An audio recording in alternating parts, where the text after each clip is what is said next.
Hello, brave adventurers. Welcome to the Dice Cult's Legends of Theia Gamecast. My name is Frank Bedeni. I go by Frankie Swa, and I will be your storyteller and dungeon master for this stream. Thanks for checking us out on Twitch or on demand on YouTube. The Legends of Theia is a Dungeons and Dragons homebrew setting using the 5th edition rule set. Quite well, there's a lot of different rule sets I use, to be quite honest. We're pretty loosey-goosey here with the rules. There is some custom junk I created in here. There's some stuff I bought, and there's some stuff I borrowed as well. I use a lot of different artwork from all the really good artists that are out there right now, including Animated Dungeons, all the Patreon stuff. I just try to make it as much fun as possible. Taking a universe I started creating back when I was in junior high a few years ago. There are 2 major house rules here when you come visit us. We expect you to follow those rules as well. The first one, criticals and fumbles call for a shot of your favorite beverage. Now, I am not condoning alcoholism or drinking, okay? If you're under 21, grab a Pepsi, grab some milk, grab some Tang. Is there still Tang? My wife looked at me and said there's no such thing as Tang anymore. I feel really fucking old. Anyways, grab something that's nourishing or maybe something that's gross. Pickle juice. Some people like pickle juice. I don't know. But pick a favorite player. We've got 4 people here tonight. 4 people were able to crawl to the table and make it to this festive occasion. And pick that person as your favorite player tonight. I can be a player even though I'm the DM. I like people to pick me. That's so anyways, like betting on the house right there. Right? And so what happens is that when one of us rolls a 1, when a 20-sided gets rolled, if we roll a 1, you got to drink when we drink because we're going to drink every time we roll a 1, right, everybody? That's just something we do. It's Friday night, so what the hell? If somebody rolls a 20, they get to pick which person gets to drink. And they can even pick that we all drink. That's okay, because this is just a festival type thing. It's Friday. We all had, work weeks. We all got the virus going on. And here in Northern California and all over California, we got big old fires everywhere. And so, it's like nuclear winter when I go out to work every day. And now I got a couple days where, some of us don't have to really work too much the next couple days, except for what we want to do around the house and the yard and stuff, if we want to brave that nuclear winter. And so we're just going to have a good time. So it's about having a good time tonight. We may not have the best, we may not always make the best decisions rule wise. We're just going to have fun. We're going to have fun. And if you take your Dungeons and Dragons too seriously or playing games too seriously, then this may just not be for you. All right. So criticals and fumbles, those are going to cause some type of drinking thing to happen. It does not have to be alcohol. Hell, get a Rockstar or 2, get a Red Bull, get some coffee. You'll be jacked up by the end of this sucker. You won't sleep for 2 days. Okay.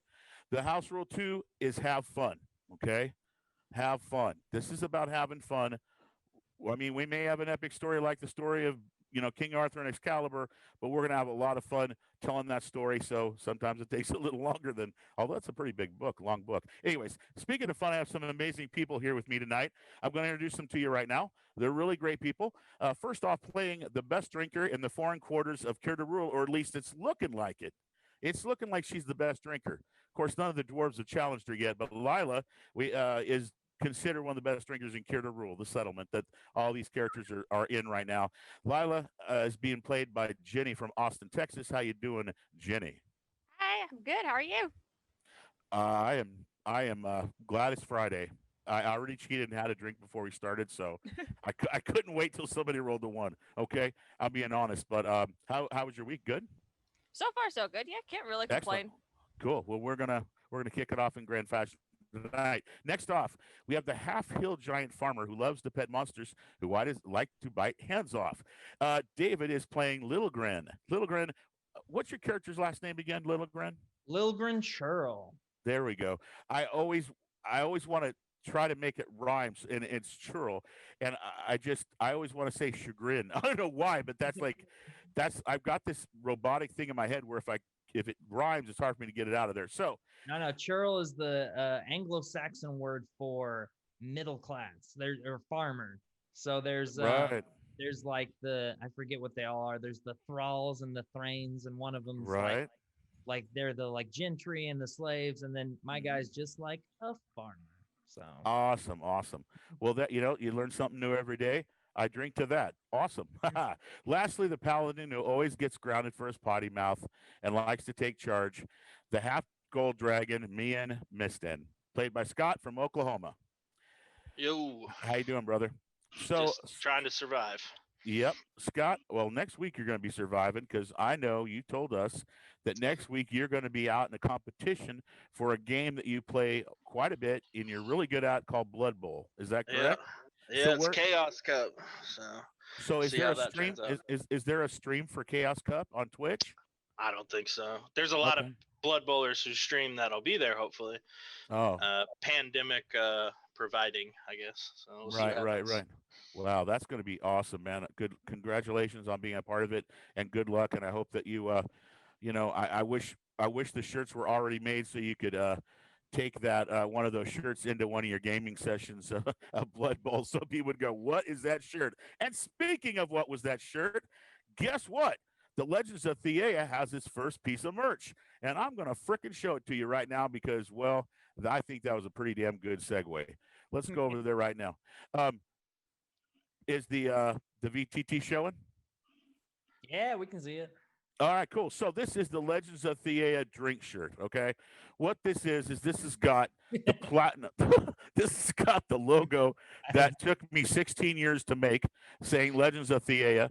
It's got a D20 that's rolling the one, and under it says drink. It is literally one of those things where it's there's so many subliminal messages in this shirt. What this really is all about is we like to have a good time, and this shirt is the house rule. This is the number one house rule for the Legends of the Adventure Stream. So if you want to, subtly go to your buddy's house when you want to play some D&D and wear something that's going to get their attention, they're going to know what that means, and we're going to really appreciate you supporting the show. And as well as the Dice Cult, which the Dice Cult right now streaming quite a few different shows. Mondays, Wednesdays, Fridays is Dungeons and Dragons. Saturdays is horror with a mix of Call of Cthulhu and Vampire. I think Vampire starts tomorrow night. I can't wait to check that out. And then Sundays are going to be sci-fi. Once sci-fi gets rocking and rolling, it'll be Sci-Fi Sundays as well. You can find these shirts and more merch by the Dice Cult over at Teespring /stores/cultists. I think it's Cultist merch. Yep, Cultist CULTISTS -merch.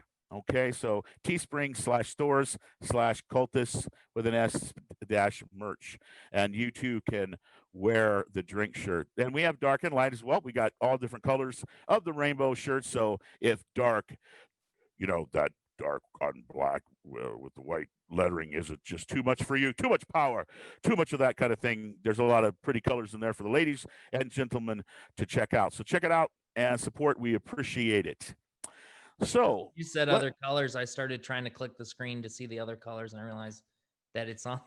It's on. No, that's just a pig, bro. Yeah, I get it now. I get it. That's good. That's good. I get it. Okay. I think I'll go back so I don't confuse you, bro.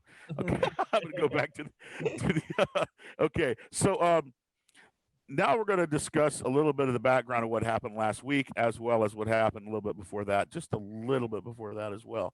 We had an amazing study and role play last week with some character actions and some back and forth that I didn't really see coming, and so it was a lot of fun to witness and kind of just watch and help tell the story of this. But I'm going to back up a little bit.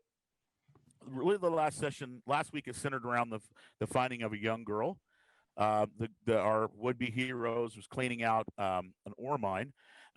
She was trapped inside the insides of what the dwarves call an earthworm. It's kind of a giant sloth of a worm that frequents mines and mining areas looking for precious, good-tasting ores and metals to eat. The earthworm is very, very slow. In fact, in the dark, you can't even see that it's a living creature if you see like heat and stuff like that in the dark. It's not. Its heartbeat is so slow. It's just a very sluggish of a worm, but they're huge. They can get huge. She was found by Meehan inside one of these worms, and the girl, once she was taken out of the worm, once Meehan realized he was in a worm, she was taken out, and they rushed her to the Friendly Hammer Inn and Gambling Hall by the heroes, as well as the manager of the mine, an older dwarf who was adamant that the best place to take her was the closest place, which was the Friendly Hammer Inn and Gambling Hall. But being festive day, the inn was packed with all sorts of people looking to get their drink on and celebrate life. After clearing a path quickly, the girl was taken to a room in the inn and allowed to rest. The heroes, our heroes, waited patiently for the girl to wake up, and they wanted to learn more about her travels and just really find out who she was. I mean, it's not every day you find somebody inside a big giant worm. Word made it quickly to Bertha Axekicker that a young girl had been found in the mines. She made her way to the Friendly Hammer and enjoyed in looking over her. Now, Bertha Axekicker is one of the leaders of Kirdarul being a dwarven settlement that was built under a huge complex of all the dwarven families. The dwarven clans, there were 10 in Thea, which Thea is the actual world. There were 10 dwarven clans at the time that made up the actual stronghold of Kirdarul, and they were primarily basically wiped out in the big war that happened on the surface of the world. And that's why everybody went low, underground and underwater. So Bertha Axekicker made her way there. After an hour or so, the young girl opened her eyes, looked around the room at several dwarves and a half giant that was staring at her, and she closed her eyes and went back to sleep. This did not make Little Grin happy. Little Grin was sitting there waiting to be the first one to say, "Hi!" And when he said hi, she did not respond and instead closed her eyes and went back to resting. Little Grin was a little bummed about that, I have to admit. Bertha, one of the dwarven leaders at that point, left the room and to get back to her own festive day business. Saturdays, if you will, festive day is a day where you don't bother a dwarf. Dwarves, all dwarves, in some way, shape, or form, just really party and have a good time on Saturdays, which this is, or festive day, which is what this is.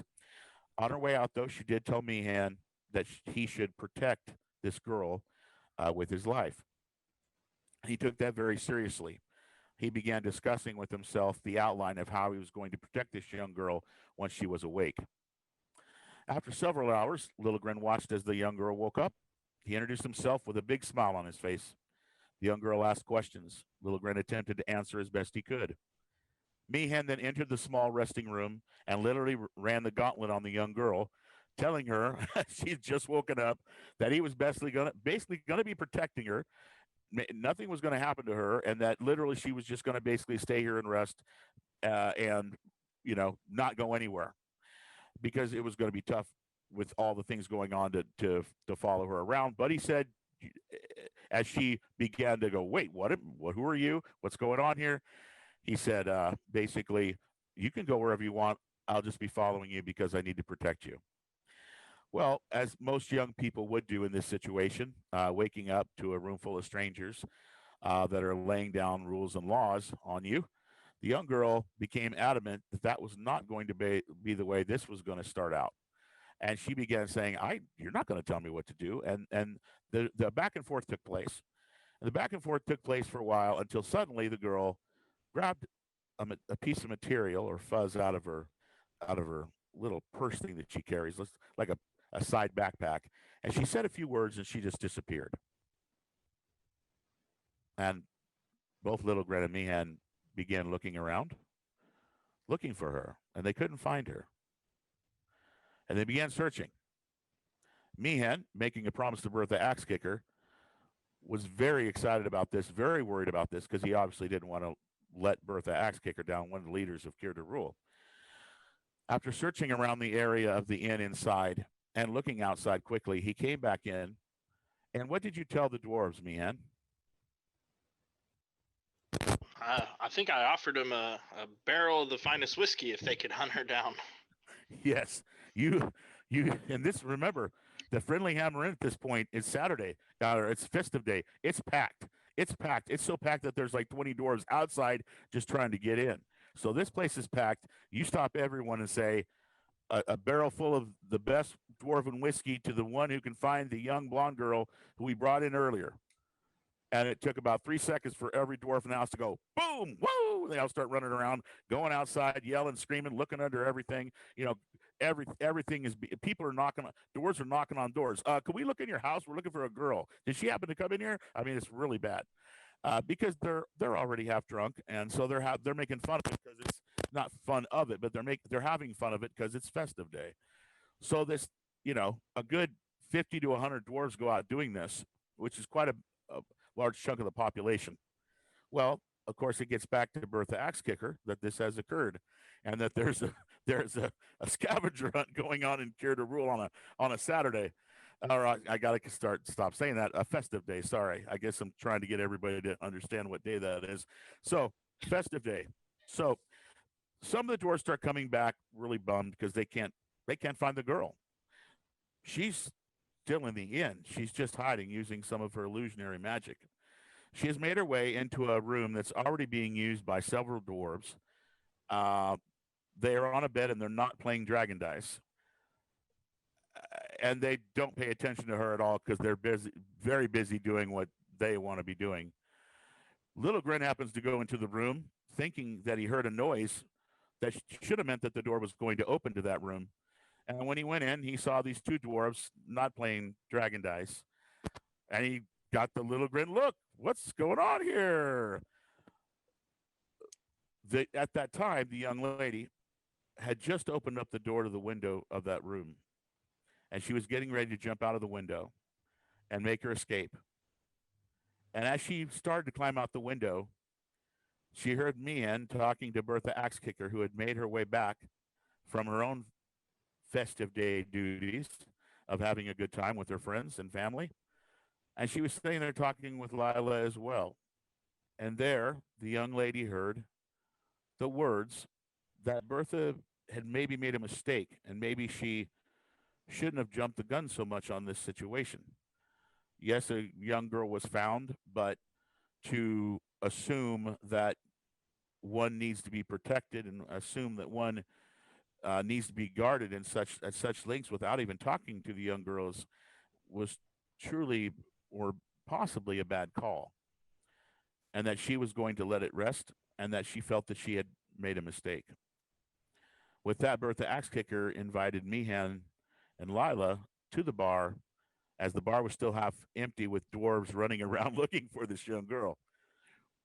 She offered both of them a drink and said, let's just move on. Let her move on and do what she needs to do. If she needs our help, she knows we're willing to help. You ready for that drink? And with that, the three of you all walked in. Although Meehan took his time standing outside of the inn, pondering as to whether or not he had made some sort of mistake in this situation. With that, the girl dropped her magics. Little Grin saw her. She looked at Little Grin and said, okay, I'm ready to talk. And that's how we ended the last session. As this session begins, there are 3 drinking shot glasses. There's a nice bottle of whiskey with its contents being poured into these 3 shot glasses. There is Meehan, there is Lila, and there's Bertha. Bertha looks at the 2 of them and she says, well, you 2, there's enough dwarves in here. I see a couple of them staring at you both. Are you going to, have another contest? I don't know if my pride can take 2 defeats for one evening. Lila. Dang. Oh, depriving a young lady of a drinking contest, Meehan. She's obviously up for it. We've worked enough today. We need to have a little bit of fun. All right, fine. If you insist. With that, the bartender goes, hey, everybody, did you hear that? They're going to have another contest, a drinking contest between the young girl and the half dragon. Let's see. Let's not talk about who's won the most matches. Let's just see who wins this time, shall we? Bertha goes, I've got some coin. Who wants to make a bet? And you suddenly see all the dwarves as usual, and all the humanoids. Anybody that's in there right now is right up against this group. The three of you. Um, it's known that Meehan, you have not been able to. Yeah. Anyways, we know you haven't been able to beat her yet. Not once. You got close once, but then you fumbled baloney and she kept going. So I think close, and then I crit failed. So right, exactly. So the drinks are poured, and Bertha backs up to the right, and she looks at both of you, and she goes, "Well, now," she goes, "A toast to you two," and she drinks her drink. The dwarves around her drink their drinks. She goes, "Whoo, that tastes good." Now, let us see. She puts her arms like this as she's got her axe up against the bar. Let's see who can do it. Come on, both of you. Let's have a go at it. Constitution rolls. We doing 3 of them? Just like normal. Yep. Uh-oh. Uh-oh. Let's see. Oh! Hey! Oh, So, man, just takes that drink and it goes down smooth. And it tastes really good today, man. That liquor tastes really good today. I'm excited. All Bertha right. Bertha points down another one, and you see the dwarves going, those ones that like, because by now you have a real underdog status, Meehan, where like, somebody's going to win some good money if you finally win. Somebody's been betting on you the whole time. They're going to win all that money back right now, baby. So let's see round 2. round 2. What? Oh, Oh. Oh! Oh! Oh! All right. Okay, That's who's a group. drinking? That's Yep. a group drink right there. Okay, I'm gonna load it. All right. I got my Cheers bottle of around. tequila. Yep, I gotta do my tequila right here. Perfect. All right. Thank you for rolling that 20. I was waiting for that. Okay. Salute, everybody. If you're in the fire zones, stay safe. Ooh. Mm. Oh boy, that tastes like shit. All right. Okay. What? You're drinking the wrong tequila then, Frankie? No, it's just the first one always gets me. If I don't have like a hot pepper, I forgot to grab All one. right. So, Are we going to make it a clean sweep on 3 dice and Lila's finally going to pass out? so No way. Lila Lila's Lila about to takes. roll 3. Lila has been working today. Yep. Well, you helped clean out the mine, and then you I went did. and worked. Then you And went. did then I everything. went to work. I did everything you did, so. So what happens is, you didn't Lila, get tossed. so that Yeah. you've got that All total she did like. was just hang in the air. I'm the one that I hurt. almost died twice. Need I remind you? Yeah, I healed you. You're fine. All right. Your so- roll. So Lila, it's like, oh no. Oh! Oh! Oh! All right. That's another one. We got to do it. Times 2 Oh, for the shite. group. How do I send my dice to dice jail here? I think you I better. always used to just melt one in front of the others. That way they would know the fear. So, Meehan, that whiskey tastes so good the second time. So when you take the third shot, it goes down so smooth, and like you have like just smoke come out of your nose, like it's just like cooking inside of you. Like, not today. I can't take another loss. Not today. And that smoke comes out. And Lila, you do your best you can, but you've had those 3 shots, and that third one gets you. And you kind of stumble back a little bit, and the dwarves look at each other. Ah! They just start going off. The dwarven music starts. They're dancing. Sakeshi's singing along and dancing around with all the dwarves, and it's mass hysterics in there because a couple of dwarves won a lot of money right there. I get up, throw my arms up, and I say, I'm buying a keg for the bar. Let's go. Okay, so we go back to the den of sin, the dwarven room with the young lady and Little Grin standing in the doorway. Little Grin, this young girl has just appeared. She's been disappeared for some time now, at least 6 or 7 minutes. She's standing there and she says, "Okay, I'm willing to talk." So you're standing there, and straight ahead of you is the young lady who disappeared and now is there. And to the right of you is a bed with 2 dwarves on it, not playing dragon dice. What are you going to do? Do you really want to talk here? No, she says quietly, and she walks towards you. Are you going to get out of her way, or Yeah, I'll, because I'm a big feller, so I'll step back out of the doorway and let her through the door. okay? Because she walks right up to you, like waiting, and then you go, oh, and you move out of the way, and she goes back into her room, the one she was given. She goes back in and sits down, and you can see that she has perspiration on her. She's sweating like as if she's been through a lot. Obviously, she has, and this is a very weird situation for her. You see that on her skin, and she sits on the bed, and she goes, "I just need to rest. Can you just tell your friends I will talk? Just give me some time. I need time." Well, we were all for letting you rest. Well, I can't say that for all of your friends. I can't have anybody telling me what to do. I'm not going to put up with that. That's what a child does is be told what to do. Nobody's going to tell me what to do. But Well, if you reckon. if you let me rest, I will talk with all of you. I have no reason not to. It's just I wake up. I don't even remember really the last thing that happened. I mean, I was in the caves. I was walking in a cavern. I was with a gnome. His name was Rooney. And then I saw a book down this one cavern way, and it disappeared. As I got closer, I mean, he disappeared. There was like an earthquake, and he got cut off from me.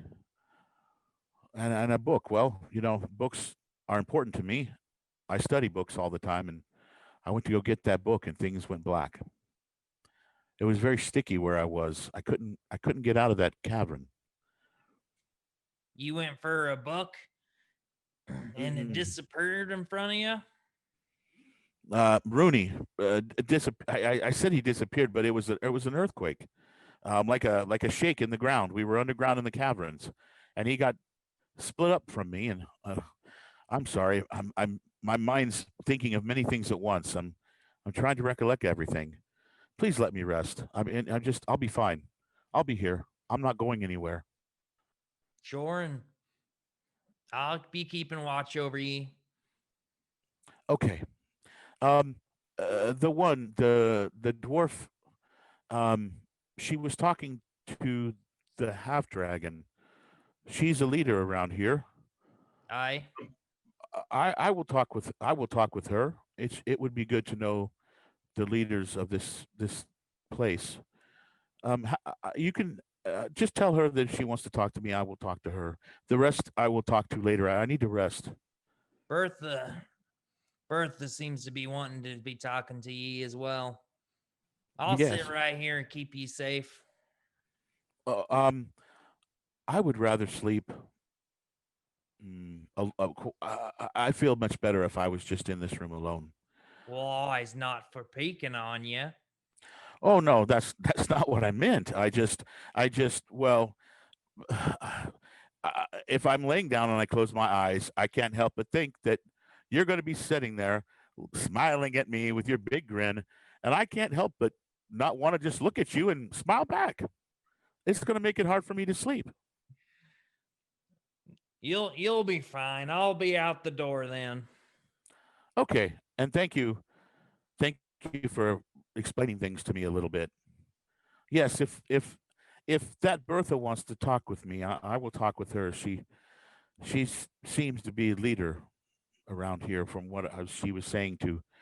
Anyways, the dragon. I'm going to rest. I'm still very confused. Aye. And with that, the young girl, lays into the bed and rolls over to the side. So, Little Grin, as you go down the hallway towards the group, and all of the dwarves in the main room of the tavern, the Friendly Hammer Inn and Gambling Hall, you see that your friends are once again having a drinking competition. Okay. And as you get to the edge of the hallway, you see, instead of Lila standing there in celebration and Meehan falling back a bit, you see Lila fall back for the first time ever. And Meehan you even see a little bit of smoke coming from his nostrils. He was so confident with that last drink. And Okay. and many dwarves are in celebration, and there are a few that are very bummed. The dwarves knew the dragon had it coming at some point, and a few lost their ass, if you will. You can see a couple dwarves are like, oh, heads down, straight up, and going back to their table with their tail between their legs, very unhappy. Okay. Are you going to go up to the bar, or are you going to stay there? Yeah, well, I'll walk up like I would normally be thinking to walk up to Lila, but then I'll look at her twice and then look over to me and All right. and I'll say, our, I be finding our ghostly princess up in the rooms. Oh, what'd she say? She said she be needing some rest. Anything else? That's for it for now. Fair play. Lila's gonna half drunkenly be like, "You owe him the whiskey." Bertha says, Grin, little Grin, would you like a drink? A stout water for me, my lady. Very well. You said that your friend was awake, and she's is she in good spirits? I owe her an apology, and I feel like I need to go talk with her. Better than a 4, but for sure she'd be sleepy as a kind of something. Okay. If you'll all excuse me, I am going to go apologize to this young lady. It was a terrible way to start out your even a vacation, I would say, here in Kirda Rule. I'm going to go talk with her. I'll be right back, all of you. One more round for all those who want it here at the bar, please. And the bartender, yep, absolutely. And he looks like he finally won some money because he always bet on Meehan, and so he's definitely going to line you up all with one more shot if you want it. Betrayed by my own boss. Yeah. We take some more, but I want to sit down, I want to sit down, Little Grin, and ask a couple questions about some mushrooms. Boy. Little Grin, we need some mushrooms that can provide healing. You got a good stock for us, or? There be some, but they not be growing like the others. Do you think we could get some growing just for us? Could we get the ones that we have gathered together? I think we have another adventure with us if you're willing to accompany me. Well, I'll be going to look for what we got, but like I says, I'm not for knowing if they can be grown from a sprout or not. I would be much appreciative to you, Little Grin, if you could discover that for us. Boy. Excellent. Are you hungry? Did you need something to eat? A bit of the mushroom soup for me, if I don't mind. Yeah, we call it over for old Little Grin, and I join them in some mushroom soup. Excellent. They do the best mushroom soup. As I become increasingly fond of our gentle giant friend here. Yes, and the one of the best things they cook at the Friendly Hammer Inn, and it's partially because it's one of the main resources down here, is soup, mushroom soup, and it is awesome. And you can get many different things in that soup to make it even better. If you like certain things, like certain things like a garlic type that makes it very strong and have that hearty flavor, or you can have some, frog legs or different types of meat that are down here added to the mushroom soup. And there's even these strange, almost noodle-like things that they can put the soup on. So there's a lot of different ways that they use this mushroom soup. Yeah, I've been digging the little fish that they've got in here. And Frank, I'm sorry if I talked over you there. I think I'm having a little lag in my voice. So I apologize. yeah, you I did. stepped on you. No, you didn't. No, Okay. everything's good. Everything's good, brother. So, you order the food. Are you going to sit at a table or are you going to stay at the bar? No. Me and Little Grin will go sit at a table. Okay. If Lila's Is still Lila in her conscious, chair? because Lila's still conscious after my sweeping victory, where she didn't even get close. Right. Oh, she's feeling feeling good, but she Well, I and I- almost died twice, and this was the first time I've sat down all day. Yeah. Oh, we're gonna blame lack of blood for this. We so will. so Lila, I mean, we discussed your character as you built your character, and your character loves to drink. Your character loves to drink, like as in keep drinking. So where some people may get a good buzz and be like, "Oh, I'm done," you like to party, so you have no problem keeping rocking. It's just you may be rolling a little bit too. So my question is, are you going to go sit with the others at the table, or are you going to call it an evening, or what do you want to do? Oh no, I'm hanging out here. Excellent. I'm gonna watch the show. I'm gonna eat, drink. Excellent. Awesome. All right. So you're all sitting at the table. You've ordered your food. Let me know if I'm lagging or whatever.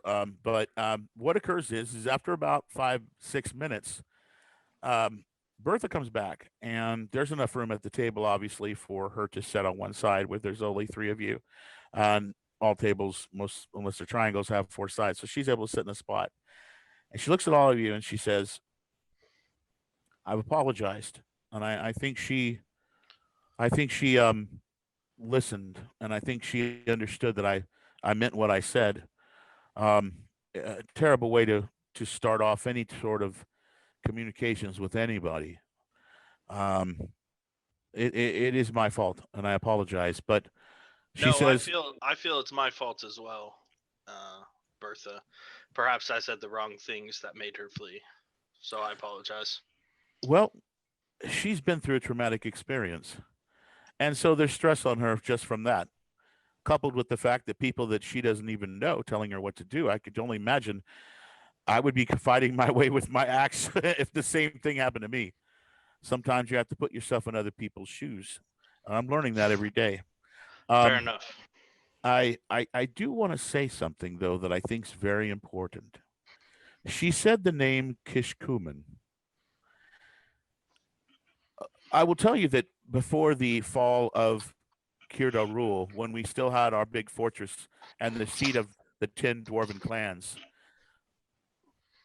there was we believed him to be one of magic, a wizard, and he came to us, and he asked if he could live with us, as he said that Kirda rule was a place of neutrality, and he knew with the war coming that this would not be a good it would be a good place for him, because he knew the dwarves would not take sides with any army. We told him that the dwarven clans decided that it would be a good thing to have such an established mage on our side. He promised to set up wards and protections and things, but well, she said that she was sent here by Kishkumen, and if he's the same Kishkumen that she knows, this makes things kind of strange. If you go to the north of the settlement of Kirdarul now, about a half mile up towards the surface of the planet, there is a tower. We gave Kishkumen that tower to live in. So I don't know why she would say that he who lives in this tower sent her. She literally said that she was being trained to be a wizard herself, and that Kishkumen, her teacher, sent her here. This makes no sense to me. So it must be that there's more than one Kishkumen in Theia on the planet. I don't know. But Can you describe him? Well, we dwarves call him the one who likes to read many books. He is old. He has very, very long gray hair. He wears robes. He looks like an old mage. He looks like Uh, an old. Human, yes. Mm, Probably. Probably. Any distinctive features that you can tell me, like a scar or something, so we can tag him right away? And you say there may No, be no. two of them. He's I'm no. Well, no. He is an old man. When he came to us, he was already so old that he had to use a staff just to move. I mean, he was getting close to, I suppose, venerable. So the thing is he stays in his tower. He did his magics as he promised he would to help protect the lower port here, the settlement with magics. If you can go up to the north about a half mile, you just take the caverns. There's only one road that leads to the surface. You, some of you, more than likely, all of you came this way here. Well, maybe not, but most of you probably came down the opposite way. There's an area where there's a flat surface. It's now in ruins from the war and the fall of the earth during the wars. But there's a place that was called the Welcoming Center, and anytime new dwarven clans would bring in new workers and be a part of Kirda rule, they would start in the Welcoming Center, and that's where we would ask where what skills you have and such. There was an outpost there, and that outpost is literally a tower, and we gave Kishkumen that tower so that he could live here as he just did not trust being in the surface anymore. He knew the war was going to eventually come to him, and so he relocated underground. Should So we? he Sorry. should be in the tower. He literally. Should we rush away immediately, or in the morning is okay? He looks I at look, all and three. I look at Lila. Yeah, exactly. She as you look towards Lila, she looks at Lila as well, and she says, "Oh, well, that's up to you, Meehan. I'm yes. I'm leaving that up to you. I trust you. I'm asking your permission, Bertha, that we can go in the morning. Absolutely. Do what you Okay. must.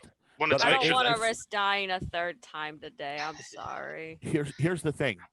If you talk to Kishkumen and she is truly one of his pupils, then we have something, a great gift we can give this young lady. I don't know that she knows Kishkumen is here. That's the part that I'm wondering about. It's strange. Is there any? Oh, I'm sorry, Little Grin. Go ahead. And this Kirsten Kutcher feller, he's on our side. He's nice and all. Well, to my knowledge, I don't know of anything he's ever done against us dwarves. We made a pact that he was staying neutral and not getting involved in the war, and we gave him a place to live. And he protected our some of the levels of our entrances into Kirda Rule, into the settlement area, so that when the war happened, if the real Kirda Rule proper was destroyed, then we would actually be protected if like great hordes of armies came down. And we know those magics were placed and those wards were placed. So he did what he told us he would do. He's very powerful, but he's So very he your friend. yes, he's to cut to the chase, friend. If I may, Bertha, I'm slightly concerned because you mentioned that maybe there's another Kishkumen or possibly an imposter. Is there anything you can Well, tell us that we could about him that we could verify for sure? A question, a comment, anything? Well, the young girl, she said she was training, and the person who was training her was a wizard named Kishkumen. She's from an island she called Achin, and she said that it was ruled at one point by Keth Stinsenlov. Now, Meehan, when she says that, you know Keth Stinsenlov as being the leader of the Scaled Gauntlet, which is the faction that you were a part of during the Great War. Your clan was part of that faction. It became part of that faction. They were the ones that were treated very badly when the union was supposed to happen, and it was all a ruse. So he's a friend of mine, right? He's the faction He of is the ours. leader. I mean, he's like the. I mean, he's like the King Arthur. I mean, of the of the whole faction. I mean, he's the top dog. I Wait, mean, is Castus and Lava a dragonborn too? Kestinsalov is a human. Oh, okay. So So not, your group, your clan joined the Scaled Gauntlet to become part of it. The top of that food chain, if you will, of that whole faction, that faction began with Kestinsalov, who which we talk about his story another time. but 'Cause still it a would take- human, so not quite as good. No, he's a hero. He's got a great story, and one day we'll talk about that over some drinks, I'm sure. Still, but your clan of half dragons and dragonkind joined the Scaled Gauntlet. yep, gotcha. Okay, makes sense. Absolutely. Yep, 100%. Yeah. So I think Lila, Little Grin, we have our mission. Any thoughts or concerns that we should go over? Bertha says, "I'm going to leave now." Again, look for the place. It's a flat surface of ruins. It usually has fog in it because there's an area of water and heat that causes this area to sometimes get overran by fog. When you get there, you will be able to find the tower in one corner. But be careful.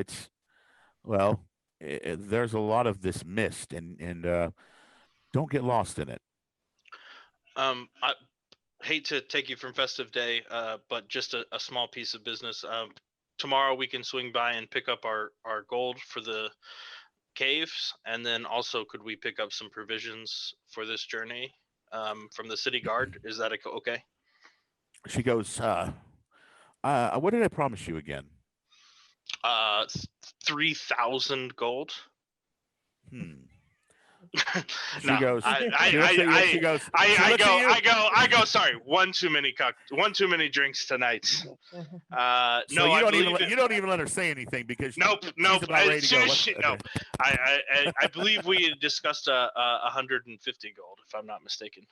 She goes, and she puts her purse down, and she opens it up with one hand as she's got her hand on her axe just in case somebody gets tricky.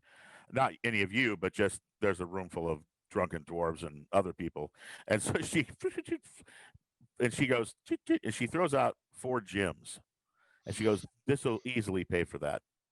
What I owe you, that is." I'm sorry for making you do business on festive day. Thank you very much.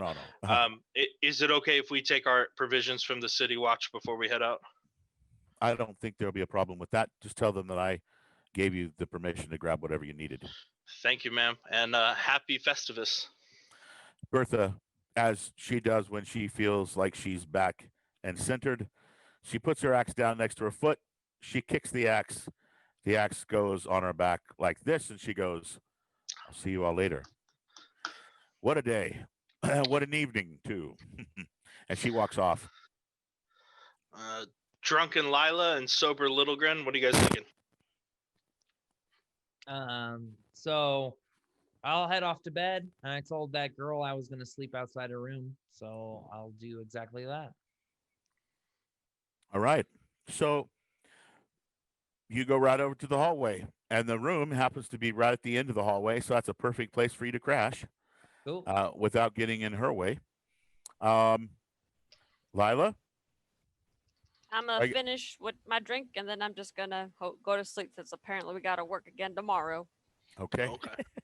I thought I was wondering if we needed to discuss some things. I felt like I DM'd there. I'm sorry. Did you need something to say? No, I thought we needed to talk. I was trying to give you guys some talking deal. I felt like I was talking too much.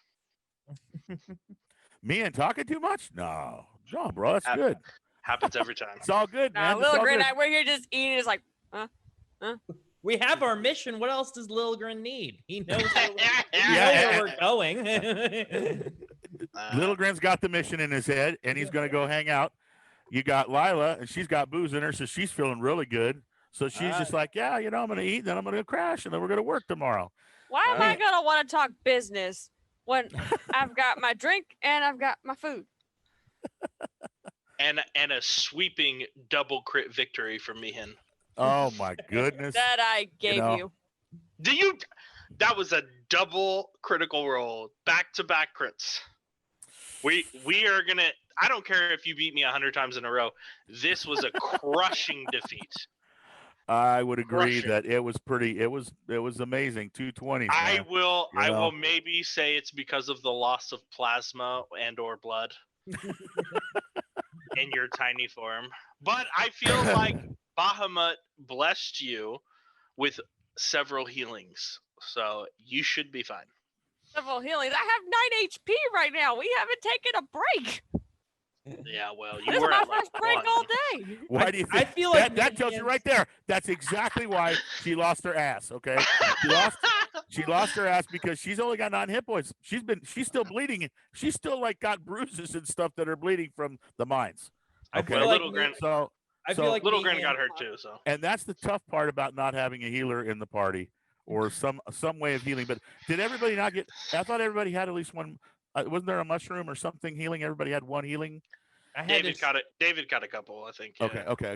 I had to force feed a mushroom into Lila's mouth and make her chew it 2 sessions ago. Right, that's when she got the 9 back because I think she was at 1 or maybe even none. Yeah. Yeah. Well, I'll tell you what, it's tough here in Cure to Rule, and then priests don't have a lot of power because the gods lost all their power in the war. So that mushroom power, yeah. So I think what would be a good idea. Let's go ahead and take let's do a 10-minute break, and then we'll start back up in 10 minutes, and we will see what happens to the group on their way to find Kishkumen. All right. See you guys. We'll be back in a second. Thank you. Bye. The morning passes. It becomes early morning. It's the day after festive day now. This is the day that all dwarves give thanks that they lived through another festive day. There are long hangovers and long hugs and long kisses and long I love you and so thank you, I'm alive. Oh, I feel like trash type things going on all last night. all throughout the settlement. Today is the day to give thanks that you're still alive. And so you pray to your gods, you pray to your family, you thank everyone that you still have a head on your shoulders, I suppose is the right way to put it. Lila, Meehan, and Little Grin, you all were supposed to meet back at the Friendly Hammer Inn and go searching for a tower that is home of one named Kishkumen. There's some sort of link to Kishkumen and the young lady that was found inside the worm. Did any of you do anything that evening specific other than your usual resting, grabbing your items, standard items for travel and such? Anybody doing anything outside of that? Not in the evening, just resource gathering a little in the morning. Okay. Meehan? Yeah, I picked up a couple scrolls for my fellow priests. So we got a couple extra downtime heals if we need them before we move on. Okay. So just as we have discussed before, because the gods have very little power, you have to pray with the priest in the name of Bahamut. He's one of the gods, or I should say Bahamut's an it, and I will explain to you that one of these days when it's the right time. Bahamut is not considered a he or a she in this realm. It's literally Bahamut is the next is right a step away from being a celestial, and celestials don't have a sex. They are everything. They are one, if you will. Now, you personally may have been trained, and in your clan, Bahamut is worshipped as a male or female. That's up to you. But the dwarves look at it a little bit differently, just because different people see things differently. They're taught differently. They're told different things. So in this case, you prayed with the priest in the name of Bahamut. Bahamut gave you the power to basically give the priest the miracle of being able to write these scrolls to assist you in healing as needed on your travels. We're Okay. definitely going to need it with 3 martial classes here. So Well, Let's see how this goes. all I can say is all we can do is try, my friend. All we can do is try. We gave it a damn good shot, bro. And We're gonna have some fun. At some point, oh, by the way, if you're watching this stream and you ever want to jump in on a Friday with us, just let me know, like on a Saturday or Sunday. We'll get you a character, even if you want to play once with us and have, shoot the shit, drink some drinks with us and have some fun playing D&D. We'd love to have you. We are open to new as well as old players. We don't care. If you want to play some D&D with us, we'd love to have you come in and have some fun with us, okay? This is about having fun and creating a story. And now the story moves on. Well said, brother. Well said. Cheer, cheer. Absolutely. Hey, cheers, bro. Cheers. Happy Friday to all of you. We do more cheersing than dice rolling in this game. Well,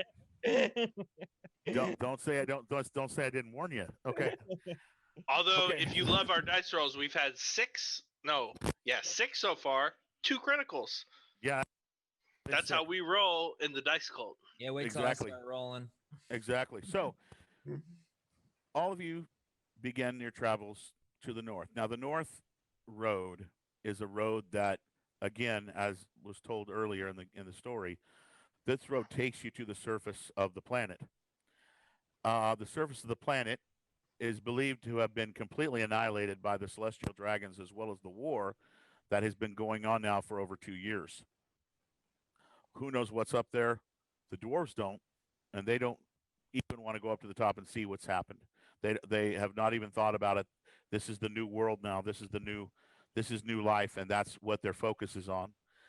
So as some of you in this group begin to leave the settlement, because it's a good mile, about a half mile away, it's going to be a little bit of a walk. As you begin to walk up the winding path that takes you into the cavern that leads to the surface, for some of you, it's a remembrance of when you first came to Kirda Rule. There's a huge, and I will show you the entrance to Kirda Rule, just as a reminder. The entrance to Kirda Rule has a huge dwarf with a hammer, and this is the settlement of Kirda Rule, not the proper that's been destroyed, obviously. But there's this huge statue that was created. And you see that as you come to the north section of the town, and the mushrooms and the crystals giving it a blue and violet glow. It's something that you look at and remember, whether this was the right move or not, going underground. Yeah. Sorry, Frank, not to cut you off, but I was gonna grab mushrooms before we left town. Well, then what kind of mushrooms did you grab? And did you grab them from the Grand Master? Yeah, I was gonna go mushroom hunting. I don't know if it's more appropriate to go to the Grand Master or to just go out to the fields and pick them. But yeah, I Well, was gonna go mushroom hunting. Right. So, just to answer your question, the Grand Master would ask of you to ask of him whether or not it's okay to grab from the fields, because the fields are grown for the settlement to sell and such, as food or what have you. That's how the monastery makes its money. So if you want to take something for free, you've got to ask him. And you know this. Right on. Okay. I just made some gold though, right? Yes, you have a gem on you. Awesome. How much is that thing? How many mushrooms can a guy get for that thing? Well, going to the Grand Master and saying, "Look, I can buy these mushrooms," and showing him the gem, it's easily worth 100, not 100. I'm sorry, 50 gold. All right. Well, so yeah, I'll ask the Grand Master. Do you be having any more of them mushrooms that keep you going through rough times? He stands there with his hands like he always does. He says, "Well, we grow them, so obviously we do." Well, are you off on another adventure? Are you leaving your farming duties for now? Seems that there be more to this tale than just the one time out. Well, very well. Well, I hate taking that payment from you, but this is how we make our living, I suppose. And Money No, isn't everything, but one should understand the value of coin, and purchasing things and buying what you need is part of life, I suppose, down here. you've been giving me such a nice life here in the monastery. I'm not for caring about no shiny bits between us. You can go to the fields and you may grab 5 healing mushrooms. You know which ones they are. It's a much powerful heal if you use them with and create like a broth or a tea, but just eating them, putting them in your mouth will do. On your adventures, think wisely. The deeper you get into the caverns, the farther away you get from this settlement, the more dangerous it can become. We want you to come back, little Gren. Be careful, okay? And I'll laugh a little bit. You're the one who been putting me up for this from the start. Did I? He raises his eyebrow. Perhaps I did. We're not used to having one so big and ginormous as yourself. It's overwhelming at times. Did I say overwhelming? Well, You trying to get rid of me now? well, I do need to do my stretches. I'll bow at that then. He nods and keeps his hands in that position. Very well. Be well, and thank you. And he takes the gem, and you see him pocket it. Cool. And I'll go pick some mushrooms. Excellent. So you pick some mushrooms, and you meet the rest of the group back at the Friendly Hammer Inn and Gambling Hall. Rock on. Sorry to interlude there, but that was important, I think. I think that being that you do not have a true healer in the group, it's probably save your ass at some point. Okay. Right. And you still have a mushroom that will make you smaller if needed as well. I'm hanging on to that. I'm gonna need it. I know. Bahamut will save us all. Don't worry. All right. So as your party leaves again, you cross this statue at the beginning of the settlement, and again, it is a reminder for some of you that not too long ago, you left everything behind that you had: family, friends, your station in life, everything you'd worked hard for, perhaps, or maybe that wasn't your life, but you've left it all behind, and now you're living underground, very deep underground, miles or two underground, and things just are different. But life goes on. You pass the statue, and you begin to ascend. You haven't had to do much ascending lately in the caverns and such.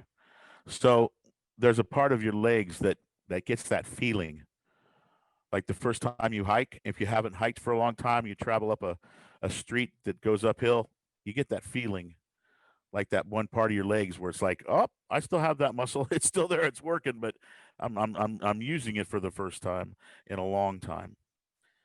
You go up what seems to be several hundred feet, which is quite a big incline. And you get to the top. You begin walking, and it gets dark. Now, there's only one of you, I believe, who can see in the dark. How are you going to light the way? I can't hear Scott, but I grab Meehan's hand and hold it as we walk Okay. through the caves. No, definitely need a torch going. Although I do, as it gets darker, I'll go, hey, Little Gren, do we have any of those mushrooms that are still brighten up for us? No, not they're not very good outside the forest. Fair play. I get a torch going then for sure. Okay. So he grabs your hand. You have a quick discussion and boop, flip the lights on. And when you flip the lights on, you see that you're not in a small cavern. You're actually, when you get to the top of this area, it literally starts to open up into a rather large flat area. And you see that there are like fallen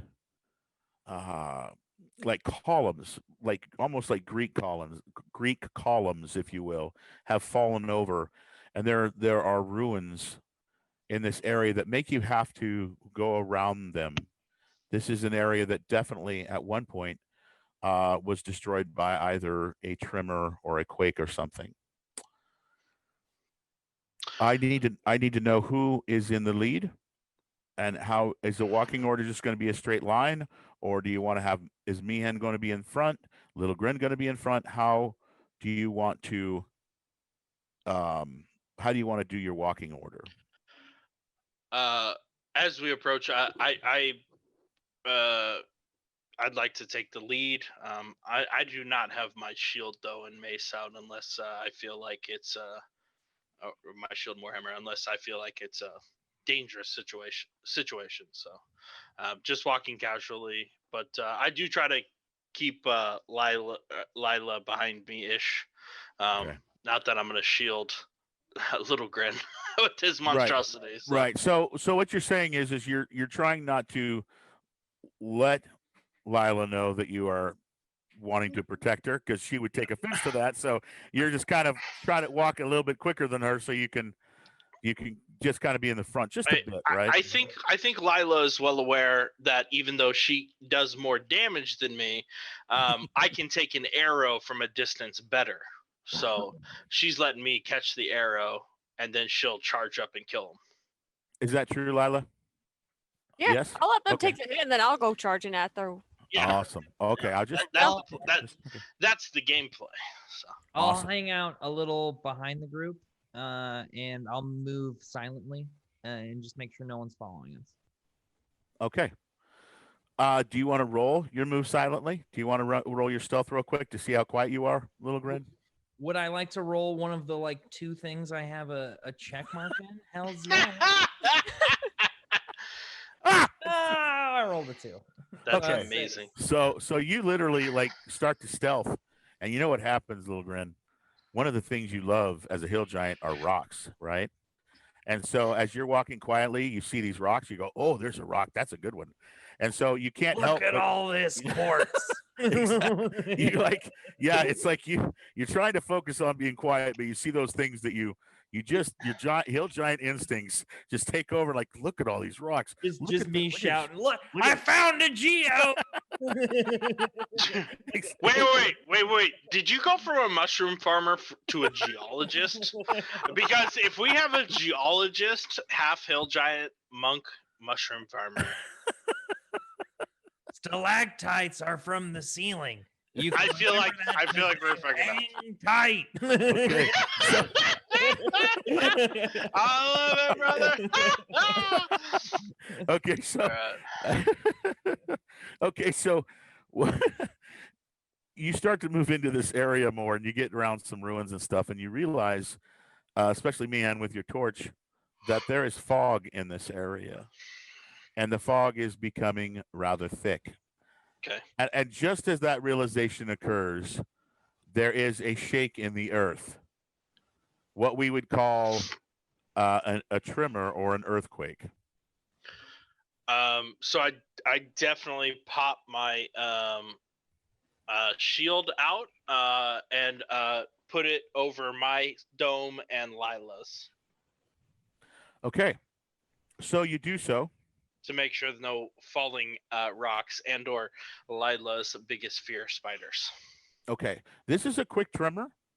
It's basically it's only lasts for 2 or 3 seconds.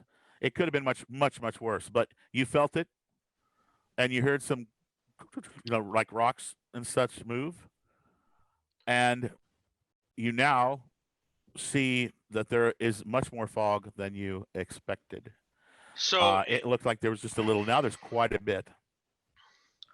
So is this having lived underground for a long time, this is and in our sessions this is our first time encountering it. Is this a uncommon thing for underground, or is this a naturally occurring thing that happens always? The smoke or a fog or haze Yeah. or what have you. Mhm. It just depends on whether or not there is heat and moisture in the same area. And in this case, that the dwarves have a smithy and a foundry down here. That's not in the proper Cure to Rule proper. I mean, there's actually a spot like where the mines are. There's also an area where the foundries and smithies are. The smithy is. So there's like Lilgren, a big area that's going to have a lot of fire going on, and all it would take is a running natural spring next to some of this stuff that would cause, especially if you have running lava or some type of heat at a huge, enormous size, would cause this type of thing to happen. So my yes or no question of is this a common occurrence is yes. You personally, if you've been underground for any amount of time, you've more than likely seen this. Yes. Fan-fucking-tastic. I love it, brother. Sorry. Lilgren would No, like. no, bro, no apologies. You're crushing it with it. I'm sorry. Little Grin, continue. I didn't mean to talk over you there. No worries. Because all this mist and stuff in there, Lilgren wants to take a big old deep sniffer. All right. You take that deep sniffer. If this was the 80s, I think you're talking about something else, bro. But Well, wait. Can I make a perception roll? Yeah, do is that. there anything out of bounds? Yeah, that's perfect. Yeah. Roll your perception. I got All it. Oh, dude, you crushed it. Okay, so are you going to move into the fog? Is the question. Yes, I'm gonna move up. I'm actually gonna say, Lila. What did I smell anything? Sorry, I don't mean to interrupt. You smelt what smelt like when something's freshly wet, like a rock, like cement. That's what it smells like. But I don't It's- smell smoke. You don't smell smoke. This Yeah. smells like fresh, wet rocks. Which that's something that you would know that smell. It smells almost like home at some. Smelled that, but no. The more he touches it, the worse it is. Yeah, it's always worse when you touch your mic. Stop touching it. I say, Little Grin, why don't you scout ahead and we'll follow you. Or Lila, if you want to follow me to make sure I catch the first blow, or follow him if you got some stealth, your choice. But I'm gonna hang back a minute because I'm not stealthy at all, and they can use this fog to do some damage. So it's you two up. Come on now. All right, I will move stealthily. Okay, you're gonna attempt that again. Yeah, I'll do All right. that again. All right. Don't let those shiny things and those pretty things get in your way this time, okay? Oh my god, I can't roll for shit tonight. All right. That's a drink. That's a drink, bro. drink. That's a drink, bro. All right. What the hell's happening? Is that like a frog or something? Scott took all the 20s on the inane rolls. I'm getting I out did. my tequila. It's tequila time. Don't forget our Dice Cult shirt with the one on it. Damn, what the hell's that noise? I gotta turn that off. What the hell? Oh my god, why won't that shut up? What is it? Is that in the game? Yes, it is. What the hell is it? Are we gonna like have burping all night? Frank, that's not on stream. Nobody knows what you're talking about. You sure? Yep, I just checked. Okay, good. Okay, well, we're gonna hear a lot of burps, I guess. Okay. Okay, I turned it down. Goddamn, it's like I heard this burp, burp, burp. I'm like, oh my god. Oh, it was through Foundry. I have that blocked. That was funny. Okay, so you began to move into this area, and you remember what you were told, and this is that welcoming area where the new workers and stuff, and the new dwarves that came to work in Cure to Rule, along with their clan, would come. It's obviously what it is. There's ruins. You haven't seen anything like this, and it looks like it goes quite a long way. You travel moving forward, looking for a tower. Roughly 2 or 3 minutes pass, and I need everyone to roll their perception. Wait, should we move on the map, or are we good there? You can move on the map, absolutely. I can move everybody as well. Oh.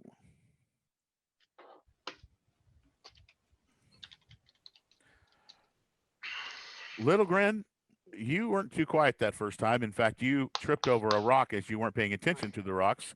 You literally tripped and go, whoops, oops, that was kind of funny, right? But you began traveling together in this area, moving towards the end of it, or moving into the center of it, I suppose would be the correct terminology. Lila, did you just roll a 20? Not a natural 20, but Right, yes. you got a dirty 20. Okay. Lila, you see, and also Little Grin, looks like you and your perception did the same thing. Both of you notice that there is an area to your right where it looks like some rock has fallen. And this is coming from the light of the torch, but it almost looks like in the distance there is, in the rock, it looks like there's a hand sticking out of the rock. I will approach to investigate since I'm out front here. Okay. Lila, you see well in the dark, although the torch is kind of screwing that up. You too see this fallen rock area that looks like it has a, it looks like a hand is sticking out of the rock. Is there? Or we just keep moving? Yeah, I'm sorry. We Yeah, you keep You're moving. getting ahead of me. Are we gonna see it on the map or? I'm sorry. It will not be on this map. It's, Oh, it's, okay. it's, Okay. it's in the foggy area. I apologize. All right. No, it's right. So it's just, Okay. okay. So we're all, Lila, why don't you just move up next to David? Let me pull back a little. There we I go. was There you just go. I Perfect. was giving all of you an opportunity to move around on a map. So because you haven't done that yet today and last week either. No, I was staying back from them so that they could do their thing. Right. I was So- just trying to show the audience. You s- So go ahead, Frankster. Yes. So as you get closer to this hand, you don't have to roll perception because you already saw the hand. So you're looking at it and you see that there's something in that hand. It's holding on to something, and it looks shiny, and it looks almost like it's made of gold. Does it look like a human hand or is it like a rock hand? It looks like a humanoid hand. It definitely looks like it's either elf or dwarf or human, something like that. I'd like to take a closer look at it. Yeah, me too. You both go up. Do you follow in, Mihan? Yeah, as they get closer. Okay. All right. You go up, and obviously this is not usual. You go up to it, and again, you see this hand, and it's sticking up like this, and it's got something made of gold in it. It looks like it's almost a pendant or a symbol. It's round like a big coin. Does the dead hand? Is it like? Can you describe it? Like, is it frozen in place, or is it like a skeletal hand, or how did the guy die that's holding it? Well, he is, or she is, or it is covered in rock. So But it could be that rock fell on this being that was holding this thing. But like state of decay wise, State does of it look decay. like it's a fresh death? Does roll, it, like, roll, been there? roll. That would be a medicine check. Ooh, Okay. Frank, while she's rolling, do I see any of this? I just saw them stop, and I'm trying to stay well back so that they can be stealthy. Well, but between the two of them, where they're at, they're going to take up all that area. So you're going to have to either walk around to the sides to see them from a distance. I'm not doing that. I'm just Okay. if I can see a hand Okay. sticking out, but you're saying no, I can't. At this point, you can't see it because they're in front of it, so they've blocked it. So I'm staying where I'm at and Right. let them do their thing. Lilgren's big butt is blocking your view, brother. Pretty Fair play. close. You Fair might have seen play, you might brother. have seen it. You might have seen it from a distance, right? Like, what are they looking at? Oh, there's something over there. What is that? Is that a hand? What? But then when they got close, it's like, oh, I'm screwed now from that. Done. All right, so we have our medicine check, and Lila, to you, it looks like the hand is not.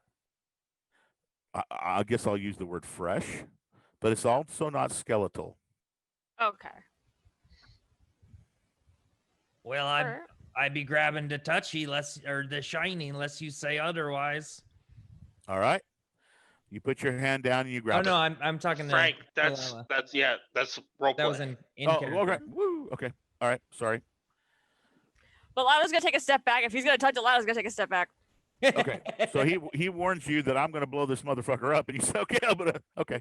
So you Yeah, back up. Lila And just say, like okay. bows down, is like, "Oop," but like takes a step back. Did Right, you okay. dab? Like, here, after you. Right. Go for it. Okay. So you go ahead, and you put your big hand down there, and you Mhm. have this for you. This thing is about that big around. All right. It's made of. It looks like it's made of gold, and it looks like on one side, it looks almost like a wheel, like almost like a wheel with different images in a circle. All right. Well, I pick it up. Now, what languages can you read? Giant, and I'm pretty good at common. Okay. So are you telling me that you should probably roll to see if you can read in common for this particular? No, I'm technically I can do giant and common, but obviously Okay. I have an 8 intelligence. So Oh, however, well, let's do smart, this. you know what I mean? Right. Let's go ahead and why don't you roll? Oh, geez. Why don't you just roll a 20-sided? And we're going to do a second edition type roll here because this may be a little tough for you to read. So why don't you just roll a 20-sided and I'll tell you. Well, you want an intelligence check? Yeah, just roll an intelligence check. Yeah. You got it. Okay. So, you when you turn the gold piece around, like say it's not a gold piece, but this thing made of gold, you turn it around. One side looks like a wheel, almost. You turn it on the other side, and you see there is writing, and it looks to be in common. And it's a word that you've where have you heard that word before? And it looks like the word well, maybe you need help. You're not sure. Oi, bring the light. I got me a shiny. Oh, yeah. If he yells that, I'm gonna pop up next to him. Right, Lila, you're gonna stand on your tippy toes and try to see this thing too. Yes. All right. Oh, I'm gonna make sure she sees it. Okay. We are a family now. Okay. I love Lila. Yes, Okay. I hold the gold coin down at my knees. All right. So you put it down there so the light can see it, and you all see that on the opposite side of the coin, from this side that you just looked at had a wheel, there is a word, and the word is Masfaran.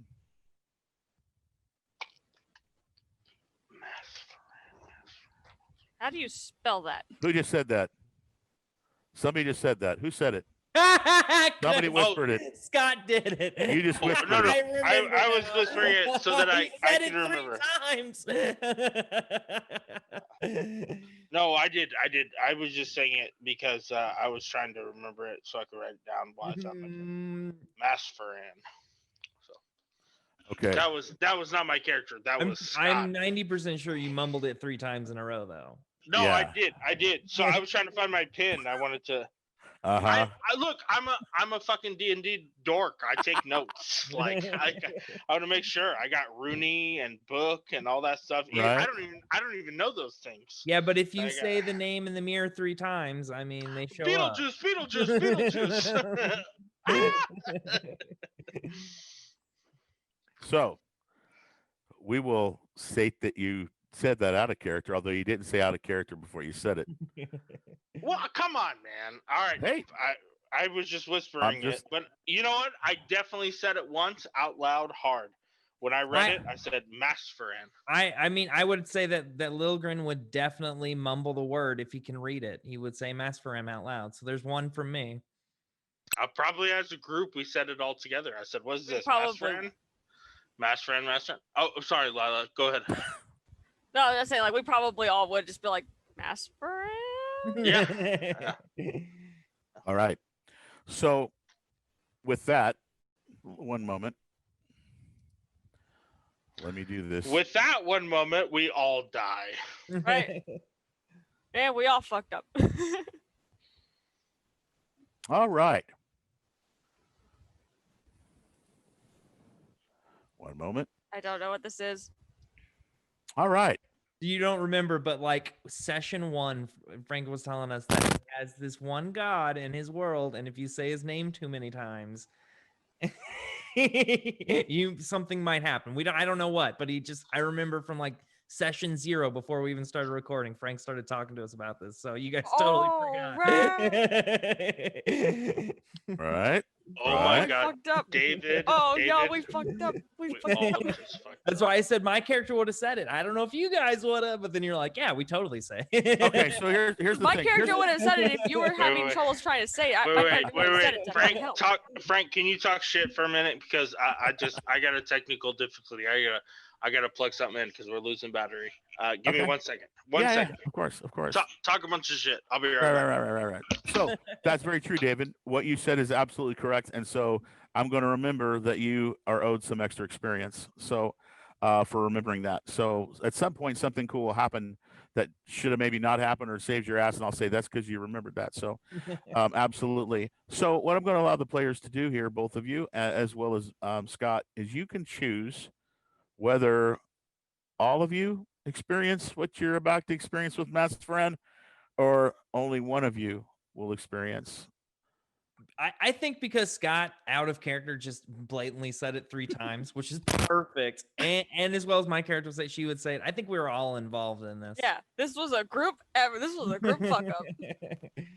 This was a group. Well, fuck up. here's the point, though. You must remember that it's much tougher to start the story over with 3 characters dead than 1. No, just kidding. At least we don't have to have the awkward introduction phase where we can skip past that. Right? That's true. That's true. That's true. So when Scott gets back on with his headset, we'll go ahead and let him know what's been decided. Okay, I apologize for that stream. In case you didn't realize, this is the best Friday night stream ever, but also just the worst because I struggle with all of the technology stuff. So love everybody, but my bad. So Well, Frank, what did Scott, we decide? Am I dead? What happened? well, the group had a decision, and you're part of that decision. So I'm going to let you make a call too. They've already made their call, and here's the question, or here's the point. Mass friend has been said. So either one of you is going to go by yourself, or all of you are going to go together. Oh, together. Yeah, All we right. we decided the same thing. Yeah. All right. Ride or die. That's what we are. All right. Let's do it. All right. Bad boys All for right. life. All right. So, oh boy, I love this part. You all black out, and you all feel like you're about to throw up because it feels like you're flying. It feels like you are flying and being twisted and turned and up and down. And it is a terrible feeling. None of you have ever experienced it. And it's not a good feeling, especially anybody that's hungover, Lila. Even like my So even like my meditation like stuff is not even close to this.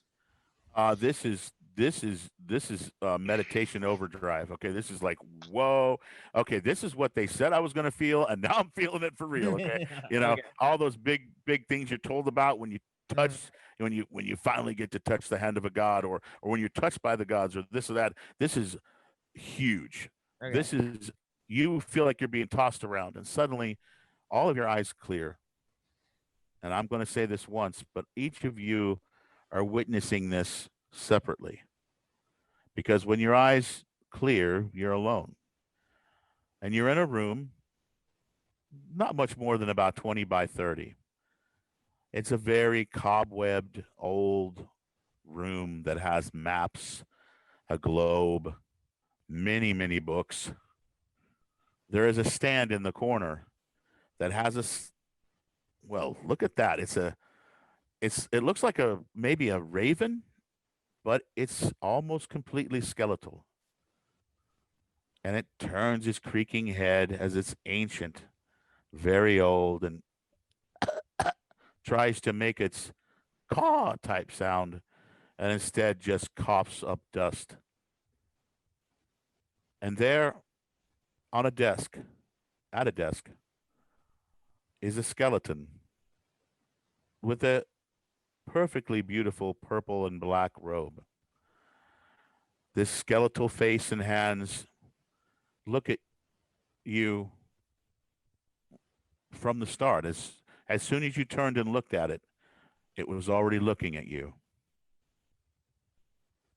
And there is a ha, ha, ha, ha. Who comes to gamble with Masfaran? Now, DM to players. We can do these each separately, or we can do these piece at a time. I do not care which one we do, but we can go through one whole complete person, each player, or we can like kind of split it up a little bit. What would you prefer? Let's split it up. I demand from Masferon. I say, where are my friends? Okay. We gamble together or not at all? Okay. So we're gonna do it separately. Lila. He said he so we're going back to, okay. Doesn't even acknowledge it.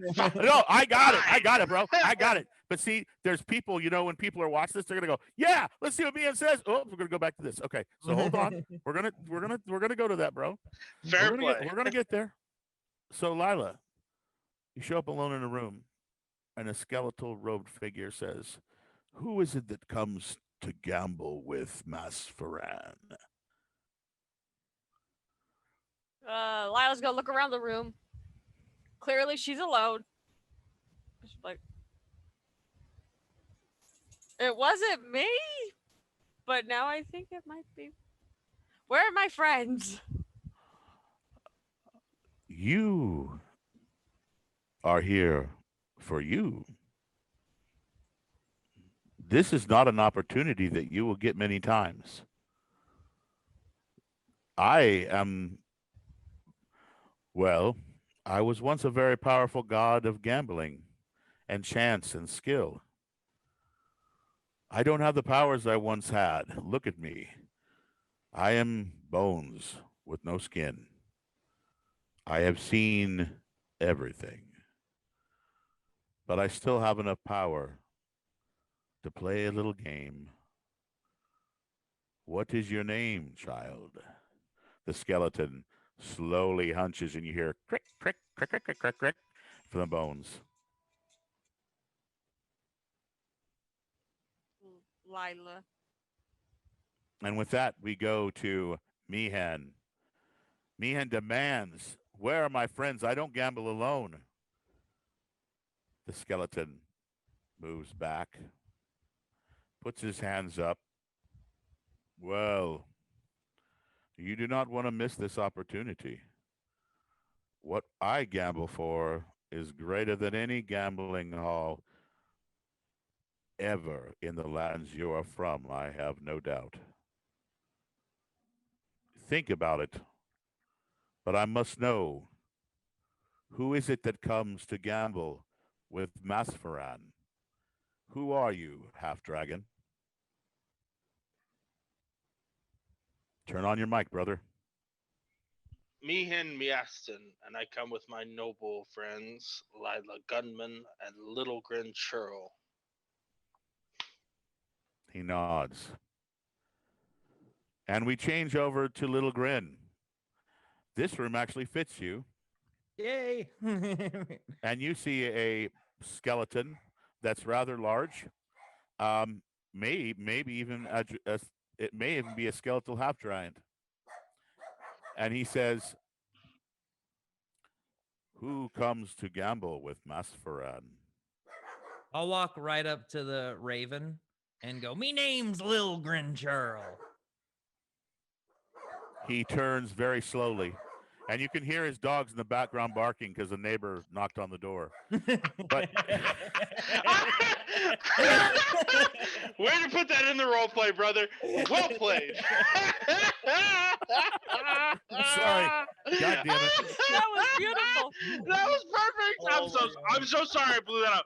We should have all been straight faced and been like that was intentional. No, that's great. That was amazing. I love that this god lives in a 3-floor walk up like that. That's amazing. God's got neighbors. Fantastic. Wow. Right when the dramatic shit happens, my dogs. That's what you get when naming dogs Zeus and Hades, right?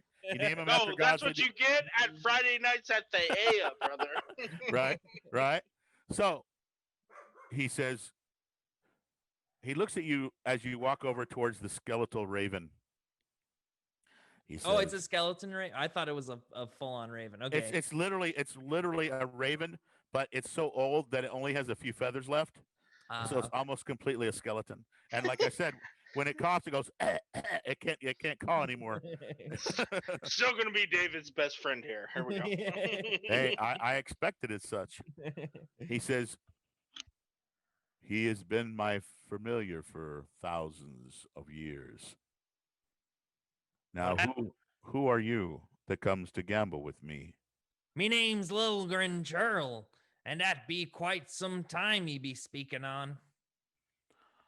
You have no idea what I have been through. I gave up everything that I had for gambling. My family, my friends, my people. But it was for the best. And now, you will need to make a decision. And with that, we move back over to Lila. Lila, the skeleton moves just for a moment and almost looks like he's almost in a skeletal way shaking himself out, kind of like getting out of the funk of just sitting there and not doing anything. He has cobwebs on him and such, and he's kind of getting into his form. He says, and I'm going to say this for all of you to listen, because I don't want to have to say it 3 times. Anybody watching this is going to go, okay, I get it, right? So I'm going to do this once. All of you hear this. I have the ability to allow you to gamble for whatever you wish. If you wish to be stronger, we can gamble on you being stronger.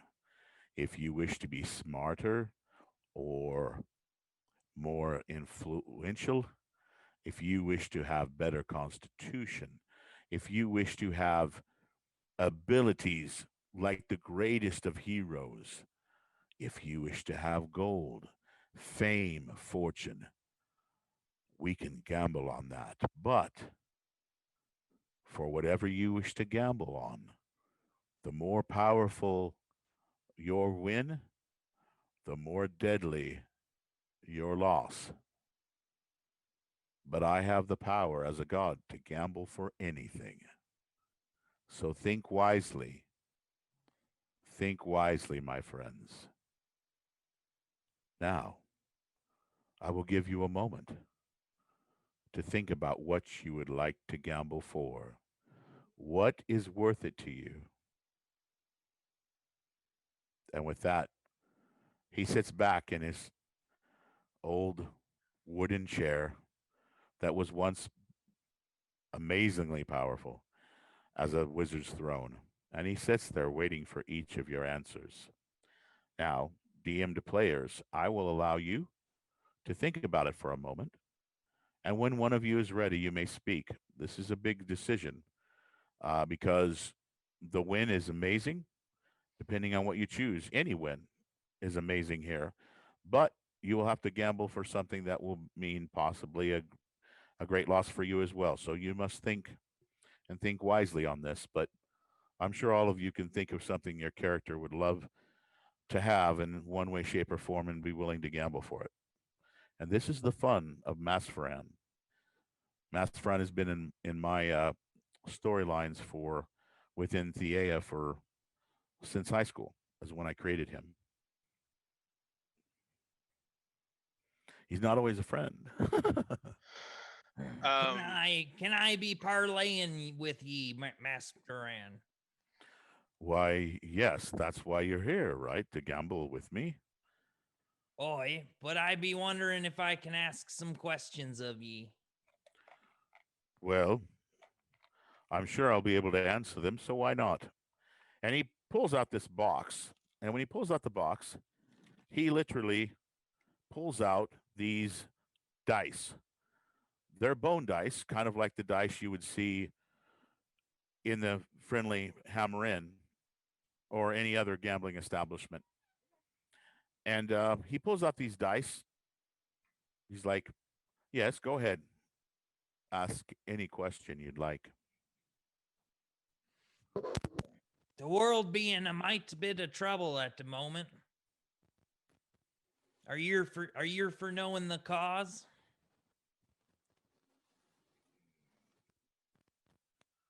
Which world do you come from? Uh, Kirda rule, I guess. Hmm. Well, there are several worlds that worship me. But the way you're talking, it sounds as if you are speaking of the one world that is in quite a bit of trouble right now, known as Theia. Oi, I do know of this trouble, and I do know what happened. I lost a lot of power from what happened there. well, and what that be? Well, I like to gamble, but I'm not going to gamble over this. But I'm not going to get into all the details, for that would be something you'd have to gamble for me to know everything. What happened was there was peace for many years, so many years that great factions were able to grow. Everybody had a lot. Very few were poor. Everybody was happy. But there are those who seek power. And for some to have power, you need to control others. And so it just so happened that the two largest factions in the whole of the planet made the decision to have a truce so the people wouldn't be worried. When the two largest factions in the whole world make peace, everybody can celebrate, right? Well, Oi. it was a lie. And one side had no intentions of having a truce. And the lie that was made was so embarrassing and such a shall I say,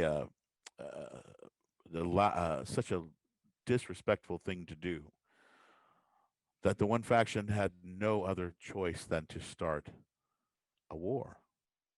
That's what the faction that did the disrespectful acts wanted, because they felt that they were going to be able to control the whole planet.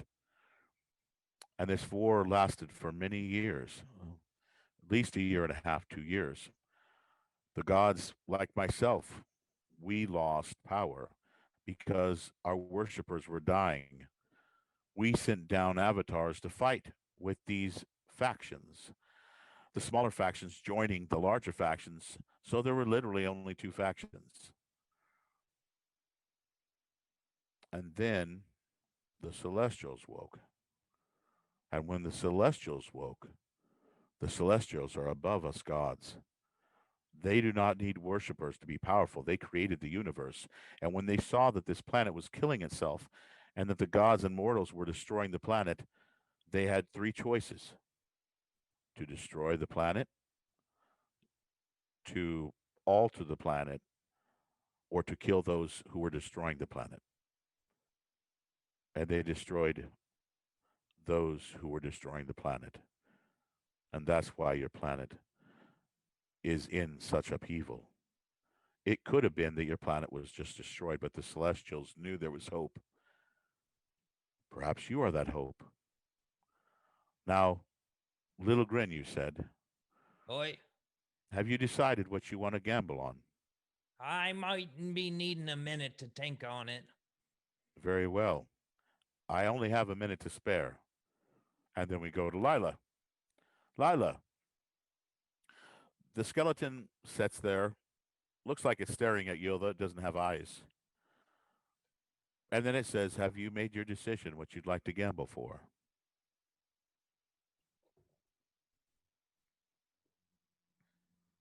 You can make me stronger if I gamble. Oh, yes. Yes. I can make you much stronger. But it will cost you if you lose. Now, and what he does is he tells you, and this is for everyone to listen. He pulls out dice and he says, "We will roll dice 3 times. And if you win 2 out of 3, player to or DM to everyone, I like 2 out of 3. Okay. Everything we do will be 2 out of 3 with this kind of thing." He goes, "If you win 2 out of 3, you win. If I win 2 out of 3, you lose." Now, is being stronger what you want? Well, what happens if I lose? I will tell you, if you tell me that's what you want to gamble on, I will tell you what you're going to have to put up. But you first have to tell me what you want to put up for me to tell you what you could possibly lose. Okay, I want to be stronger. You want to be stronger. Uh, that would be smart for you.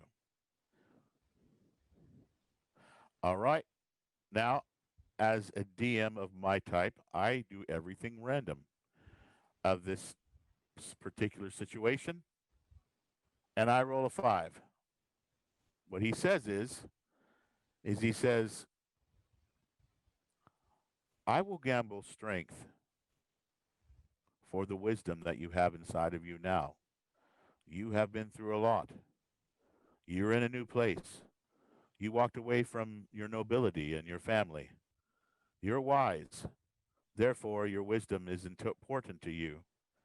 But I will gamble that wisdom to make you stronger and able to slay those who deserve to be slayed." Are you ready to gamble? Okay. We move on. Mihan, are you ready and prepared to gamble? What do you want? Do you want fame? Do you want fortune? Do you want a friend? I wish for the ability to bring back a friend should they fall in battle. Meaning, should they die, I wish to bring him back whole. So, player to DM, I want a resurrection spell. Ooh, boy, that's not. That's that's gonna be a tough one, brother. Let's see here. So you want to be able to now.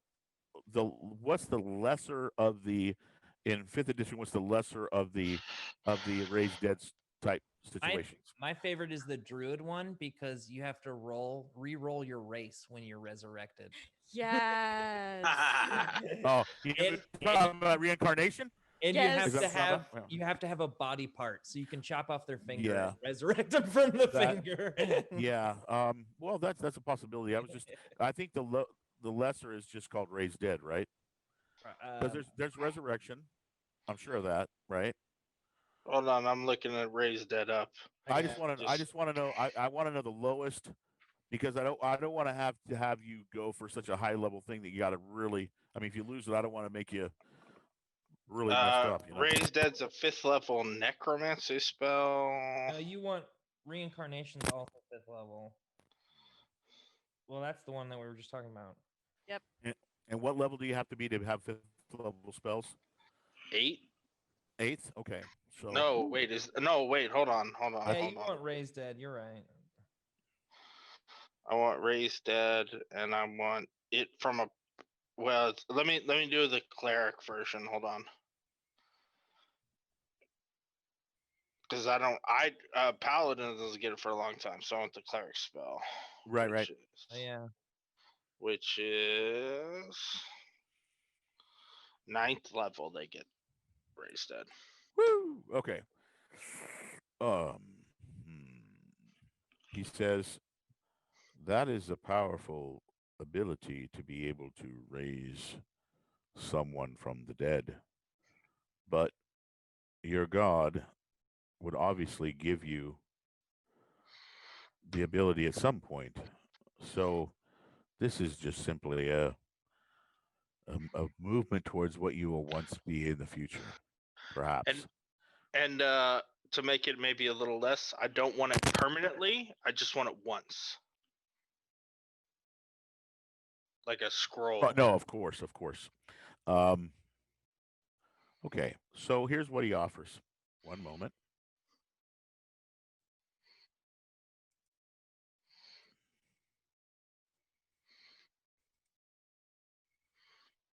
Okay, so he says that he will gamble your education and your intelligence as well as your influence for that ability. Meaning that, meaning DM to player, that if you win, you will have the ability once a week to raise the dead, which once a week's not bad. You'll have once a week you'll be able to do that. And if you lose, you will lose intelligence and charisma. I counter that says that my influence is never for gamble. However, I will gamble intelligence and wisdom against it if you so choose. I don't make those types of bets. Nobody tells me what they're going to put up. But then I say the stakes are too high. He says, one moment. He's a gambler, so negotiation is part of the deal. Ooh, well, he says, all right, we can amend that. He says, your strength and intelligence. Never. Would you not like to raise the dead? I only would do it for somebody else as a benefit to them. Perhaps. You're costing things against me to help someone else, and as much as I would like to help somebody else, you wish to take my strength away, which my strength could protect them far better than that could. I love to gamble. I would hate to not have a gamble with you. What about if I gave you the ability to heal better? I would never gamble my strength and or my influence. Oh, I did not say that. This is a completely different offer. Okay. But you obviously want to be able to heal others. Fair. Bringing back to life is the ultimate heal. He says,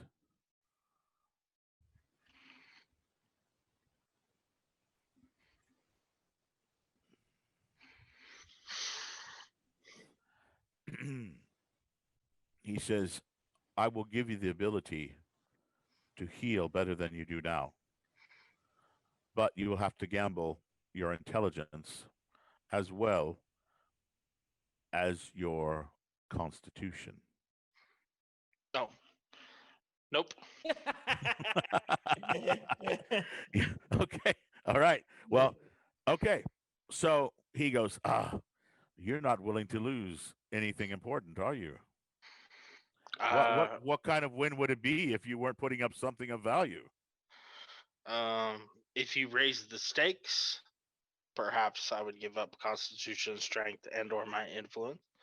But your offer does not make sense to me. I offered to give you the power of bringing someone back to life that is dead. Can I bring myself back to life once I'm dead? Therefore, it's not worth it. Well, if you want to be able to bring yourself back to life, that's a completely different gamble. Yeah, and a much harder one. But it is one that I can make happen. I can do anything. I shall never gamble my strength, influence, or constitution. Anything else, though, is up for grabs. The scene changes over to Little Grin. Little Grin, have you Aye. decided what you want to gamble on? So you're telling me I can ask ye for anything? I can't hear you. Can't hear you. What? Yes. So you're saying you can send me home?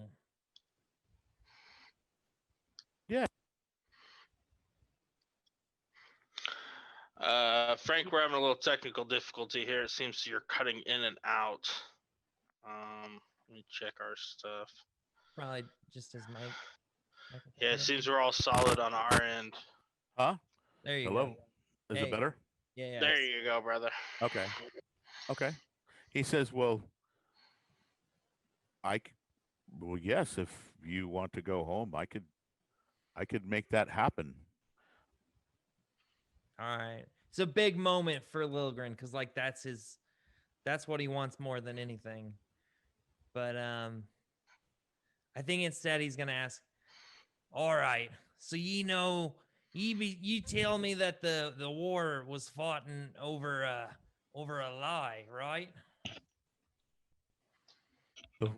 The war began because one side lied to the other to gain power. Yes. All right, I'm for knowing that lie. He stops and he says, Little Grin, you're a simple man, aren't you? Oi. The lie was that both sides wanted unity when only one side wanted unity. One side didn't want there to be any war. One side wanted everybody to have peace. The other side said they did too, but they didn't.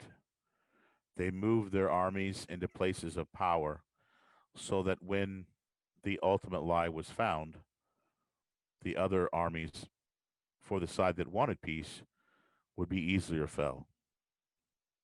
I would not gamble that. And who was it that was betraying the other? Well, the scaled gauntlet, they were betrayed by the court of the Violet Rose. Oh, I'm not for knowing who these people be, but obviously their war has taken its toll. I'm just wanting to know how's it I can be helping these folks get out their dark hole. Let me tell you how I can be helping. If you gamble the right way, you could be very powerful and make a big difference in this story. So power be all ye have? Oh, I can do anything. I could give you, do you like pets? You said you were simple. Would you like a pet? I can gamble on that. Would you like money? Would you like food? I can do that. Would you like to be able to sing and dance? Would you like a house? What would you like? I can do anything. All right. So I got confused because I thought that was going to be my gamble was what started all the big war. No, he said he wouldn't gamble that.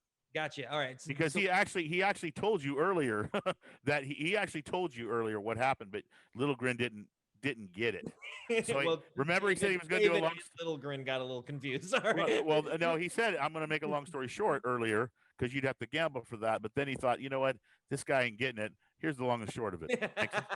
Right? Okay, we'll move on to Lila, and I'll think about it then. All right, so the story goes back to Lila. Lila, you get to actually do something here. Okay, cool. All right, so Lila. Oh shit, here we go. Lila, I hope you win. I'm on your side here. I'm just playing Mass Friend, but I want you to kick ass, okay? So we already went over this, and you were going to give up what? Wisdom. You're going to give up your wisdom, which you are a very wise young lady. If you lose, if you win, you gain strength, correct? So what we're going to do here is we're going to roll percentile 3 times. You don't get any bonuses. He doesn't get any bonuses. And what we're going to do is we're going to roll, and unless you want to go lows, we're going to go highest, wins every time. And the first one to get high, the best out of 3 wins. And then we roll, and you cannot get over a 20. What's your strength right now? 18? No, my strength right now is a 15. That's why I was just like, I need. Okay, yeah. So you cannot go over a 20. Okay. But we will roll a dice to see how many strength you actually get if you win or what you lose. So it can be ugly. Okay. Okay. All right. So we're going to go ahead and roll percentile with no bonuses. So go ahead and I will go. You can go first. You can roll once and then I'll roll. Okay. Oh, gosh. Oh. All right. Okay. That's kind of low. Okay. So he's going to roll. So he looks at you. You roll the bone dice and then he rolls. And he beats you the first time and he goes, oh, Masferan. He goes, I still have it. These dice love me. Go ahead and roll again.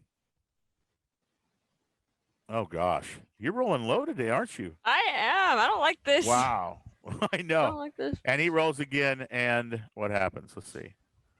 The server blows up, right? Is that what happens? Oh, my goodness. Let's see. Oh! Do you have inspiration? Did I give you one that you haven't used? Does your character have inspiration? I know I gave you inspiration a while back, but I don't know if you used it or not. I don't think I did, but I don't remember. Like, I It know I some- had it. It had something to do with the Beatles. Does anybody remember that? Nobody remembers I that? can't hear you. I can't hear you, Scott. Yeah, You definitely didn't use it. I did not. Okay. Did not. I would Okay. use your inspiration for him to roll again. Or you Okay. can roll again. You may roll again with that inspiration. Okay, I will try to roll again. Because I don't want you to lose intelligence if not. God dang. Okay. I hate my dice right now. Yeah, your dice should be in dice jail for sure. Okay. Well, Okay. I'm gonna do that. I'm gonna put my eyes behind my head because I know I'm gonna beat that. Let's see what happens. Wow, that sucks. Sorry about that. Yep. Okay. So you literally feel, Lila, just like your decisions suddenly change in your mind. The way you perceive things change. And let's see here. You lose 2 intelligence or 2 wisdom. Sorry about that. I will drink a toast in your wisdom's honor, okay? Meehan has decided to make the same move, so I'm gonna go for a little more influence. Boost that charisma. You want to boost your charisma. Okay. And I'll take it against the wisdom if you let me. Here you go, Lila. Sorry about that. Here's a drink. Right. This could be a really good thing. You'll probably see it twice in your character's life, maybe 3 if you're lucky, or not lucky. But it can be a lot of fun. Okay, Meehan, you wanna gamble for your charisma? Yep. All right, one moment. Then he wants strength. If Nope. you lose. Okay. Let's see. He offers. He's going to make you an offer you can't refuse, bro. I'll take wisdom or intelligence, no problem. Or he can take some dex if he wants. Hold on. I don't do it that way. I roll the dice. That's fine. Okay. So, one second. Okay. He offers, because you just wanted your charisma to go up, he offers your wisdom in exchange for your intelligence. Wait, he wants my wisdom to go up instead of my intelligence? No, he's offering, he goes, I will gamble your wisdom for intelligence. For charisma is what he's after. I know, but that one he didn't want to do. Okay. Oh. Do you want to gamble wisdom for intelligence? Yeah, I'm down. Cool. Awesome. All right. So we're going to go 3 rounds again, and you can go first. Go ahead, my friend. Oh, are these dice fixed? Boom, 92. Probably. Baby. Oh, Lord. Damn, Mass Fran's like, nobody shows up anymore. All I feel right. like you're cheating. Oh, come on. I wouldn't do that. I'm just playing. Would All right, I? here we go. Okay. Here we go again. What the? Oh my God! Oh my God! I have inspiration, so I'm gonna have to go for it. There you go. All right. Well, I Still might under not be. still under 50. So, Right. Okay. Okay, we're tied. all right, here we go. Oh shit. Good Still luck, brother. terrible, dude. Oh shit! I fumbled. Fuck yeah. That's literally a fumble. All right. So you, in turn,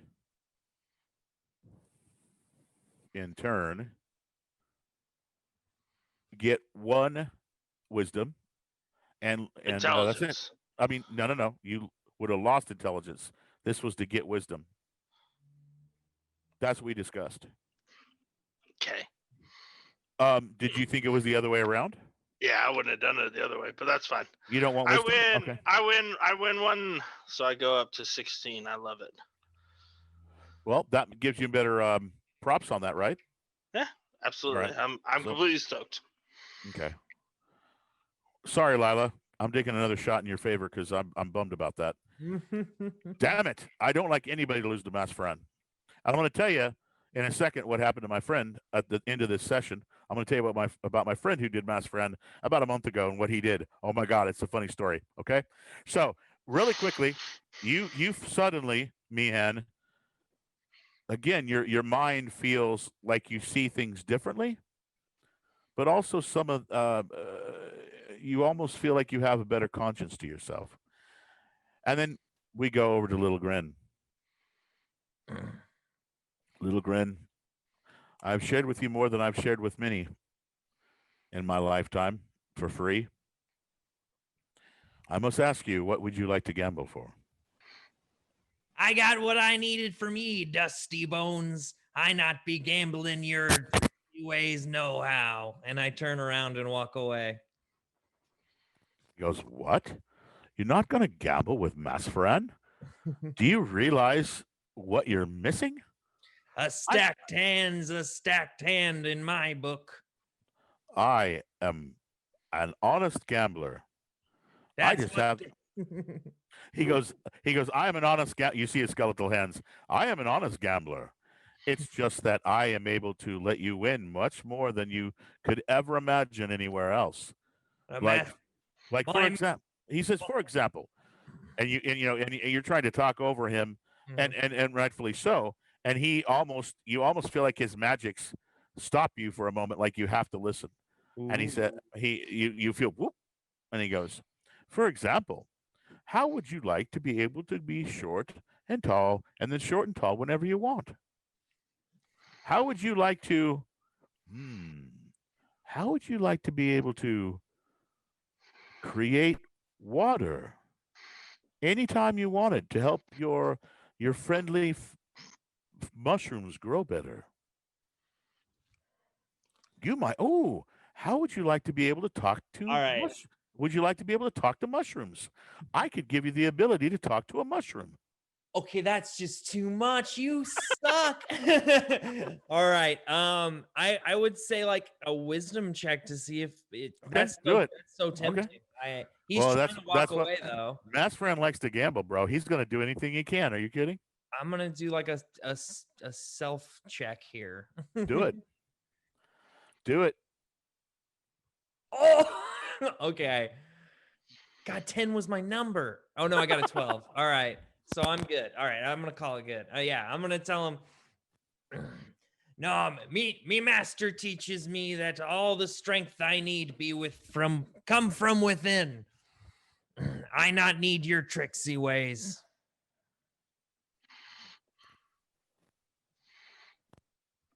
Person that did not gamble with me when it was their time to gamble, and I have a quandary now because I don't know how you're going to leave here without gambling with me.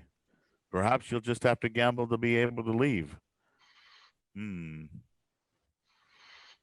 What you mean? There not be a door to this place? He says, see for yourself. And you turn, and you just see cobwebs in a room, but there is no door. All right. I make ye a gamble. I thought you'd come to your senses.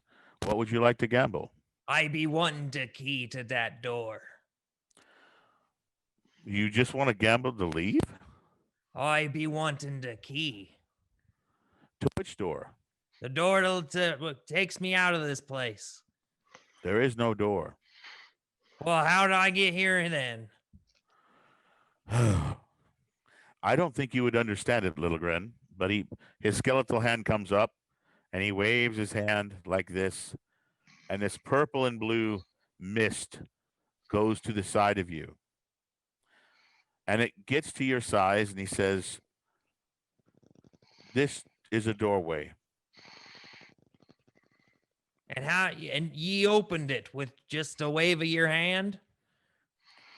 Well, I thought some things in my head that caused this to happen, but yes, that's pretty much what I did. And ye can do that at any moment? Yes, although it takes a lot out of me anymore. You know, you're giving me a headache.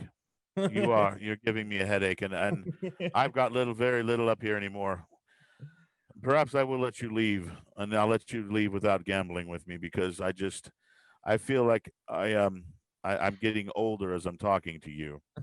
Are you sure there's not something you want? I asked ye for the key to the door. If ye be giving me that. Well, I'll let you walk through it, but you must want to gamble with Masferan. Boy. I But mean, you only offer me the one-way ticket. I ask for the key for all time. you want to come back to see Masferan? Whenever I like. Oh, that's. I will give you one chance to come back later, and I will gamble. One moment, as I always do at random. He goes, "I will gamble your." Basically, he says, "I will gamble your smarts up here, your wisdom, for a chance to come back to me later when you're ready." Aye. You want to do that? Sure. All right, let's go. You know the roll. We're going to do 3 rolls of the perception. You can, I mean, a perception of the percentile dice. You can go first, my friend. And the highest every time, unless you want to do lows. All you got to do is say it. Okay, 40. Let's see what we got here. 60. Got 69. Watch out. Okay. All right, so he gets you the first time with those bones. Go ahead and go again. Why does roll it... high, roll high, my friend. Roll high. Roll high. Hold on. Wow. Oh shit. Well, I don't even want to look at that one. Yep. All right. Oh God. David's got inspiration too. You give it to us all. All right. I'll have to use it then. I would. Go ahead and roll that again, my friend. Oh shit. Oh, God damn it. Why I didn't want to gamble? Was trying to get away from this. You know what? You knew it was happening. Boom. Yeah. Okay. So sorry about that. Yeah. But Yeah, you know, clearly Masferon cheats, so we're never gambling with him. Right. no, that's not true. That's not. He doesn't. I would never do that to all of you. But we don't actually think you are. We're just talking shit, brother. No. I got it. Okay. So you lose one. You lose one wisdom, Mister. Intelligence, you said. I said smarts wisdom, but I didn't say wisdom. What? I said your smarts. I said your wisdom.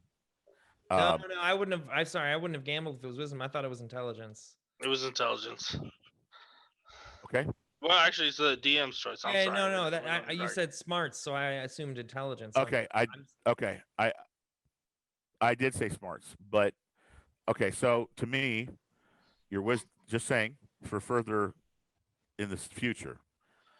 To me, your education is your intelligence, and your own personal, like how you make decisions.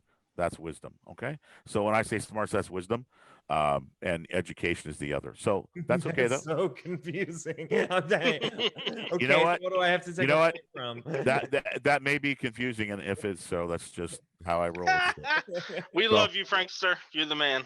What am I taking a point from here? That's fine. I will let you take one from intelligence. Okay. Instead, if I did say I thought I said smarts and then I said the word wisdom, and I have a video to prove it.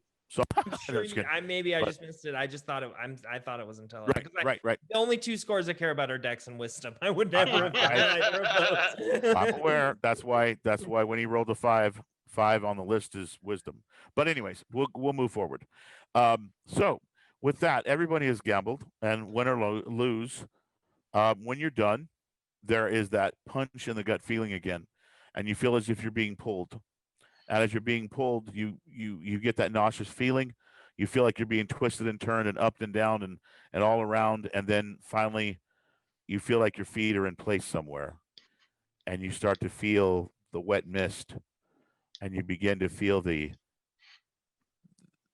almost as if something is right again, like you're kind of at home or where you've been lately, and your eyes clear, and you're standing in front of the rock pile, and there is still a hand sticking up, but it no longer holds a coin. And that is where we're going to end the evening. We'll be rolling next Friday. Please check it out. Check out our merch at teesprings.com/store/cults merch, cultist merch, cult CULTIST, I believe, cultist merch/merch. We'll put it up. I think it's already in the chat. But check out our stuff. We got some really good merch. Check out the Dice Cult on Mondays, Wednesdays, Fridays, and on Saturdays we have horror rotating.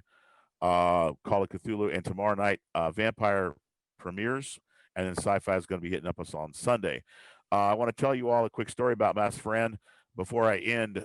About 3 or 4 weeks ago, close to a month, one of my family members came over with all our friends, and we weren't going to play D&D until they all said, "Hey, let's play D&D." And I said, "Well, that's why I fucking hope you showed up." And it was why they showed up, but they didn't say that ahead of time because they wanted to try to, let's just throw this on Frank and see what he throws at us. Well, I threw Mass Fran out at them, and one of the guys said, when he gambled with Mass Fran, he said, "I want all the bitches," was what his character said. "I want all the bitches," and he won all the bitches. And so he ended up showing back up instead of on the road which he was on. He showed back up at his castle because he was the prince of a land. I see where this is going. And as he stood there, he went, "Oh, my head! I'm kind of, just been flying around and everything." And he's just getting his bearings, and all of a sudden somebody opens the door and goes, "What the fuck? Where the fuck have you been?" And then suddenly somebody else comes in, and somebody else comes in, and all these women start coming in, all these men start coming in, everybody's bitching at him. And he looks out his window, and there's a line of people trying to get in to bitch at him. So he got all the bitches. And so, he See, I was kind of hoping there's gonna be like a ton of like female dogs. That's what I was about to say. No, every female dog in the world. It was so all hold of a sudden on. at his door. let me tell you, I rolled to see which one it was because it was going to be one of those two. And I said, odd, and to myself, I said, odd or even. Odd was going to be the bitches like in dogs, or the other was going to be people bitching at him all the time. And so I rolled, and it was even, so it got that one. But the whole group, the rest of the group died laughing because to watch him go through the role play of all the bitches bitching at him, it was awesome. It was so freaking funny. Anyways, thank you all for checking it out. We'll be here next Friday, and we'll be rocking and rolling, and we really do appreciate it. So thank you very much on behalf of the Dice Cult and Legends of Theia. Have a great weekend, and if you're in the fire areas, be safe, okay? Take care, Thanks everybody. everybody. Yep. Bye. Bye. Yep, bye-bye.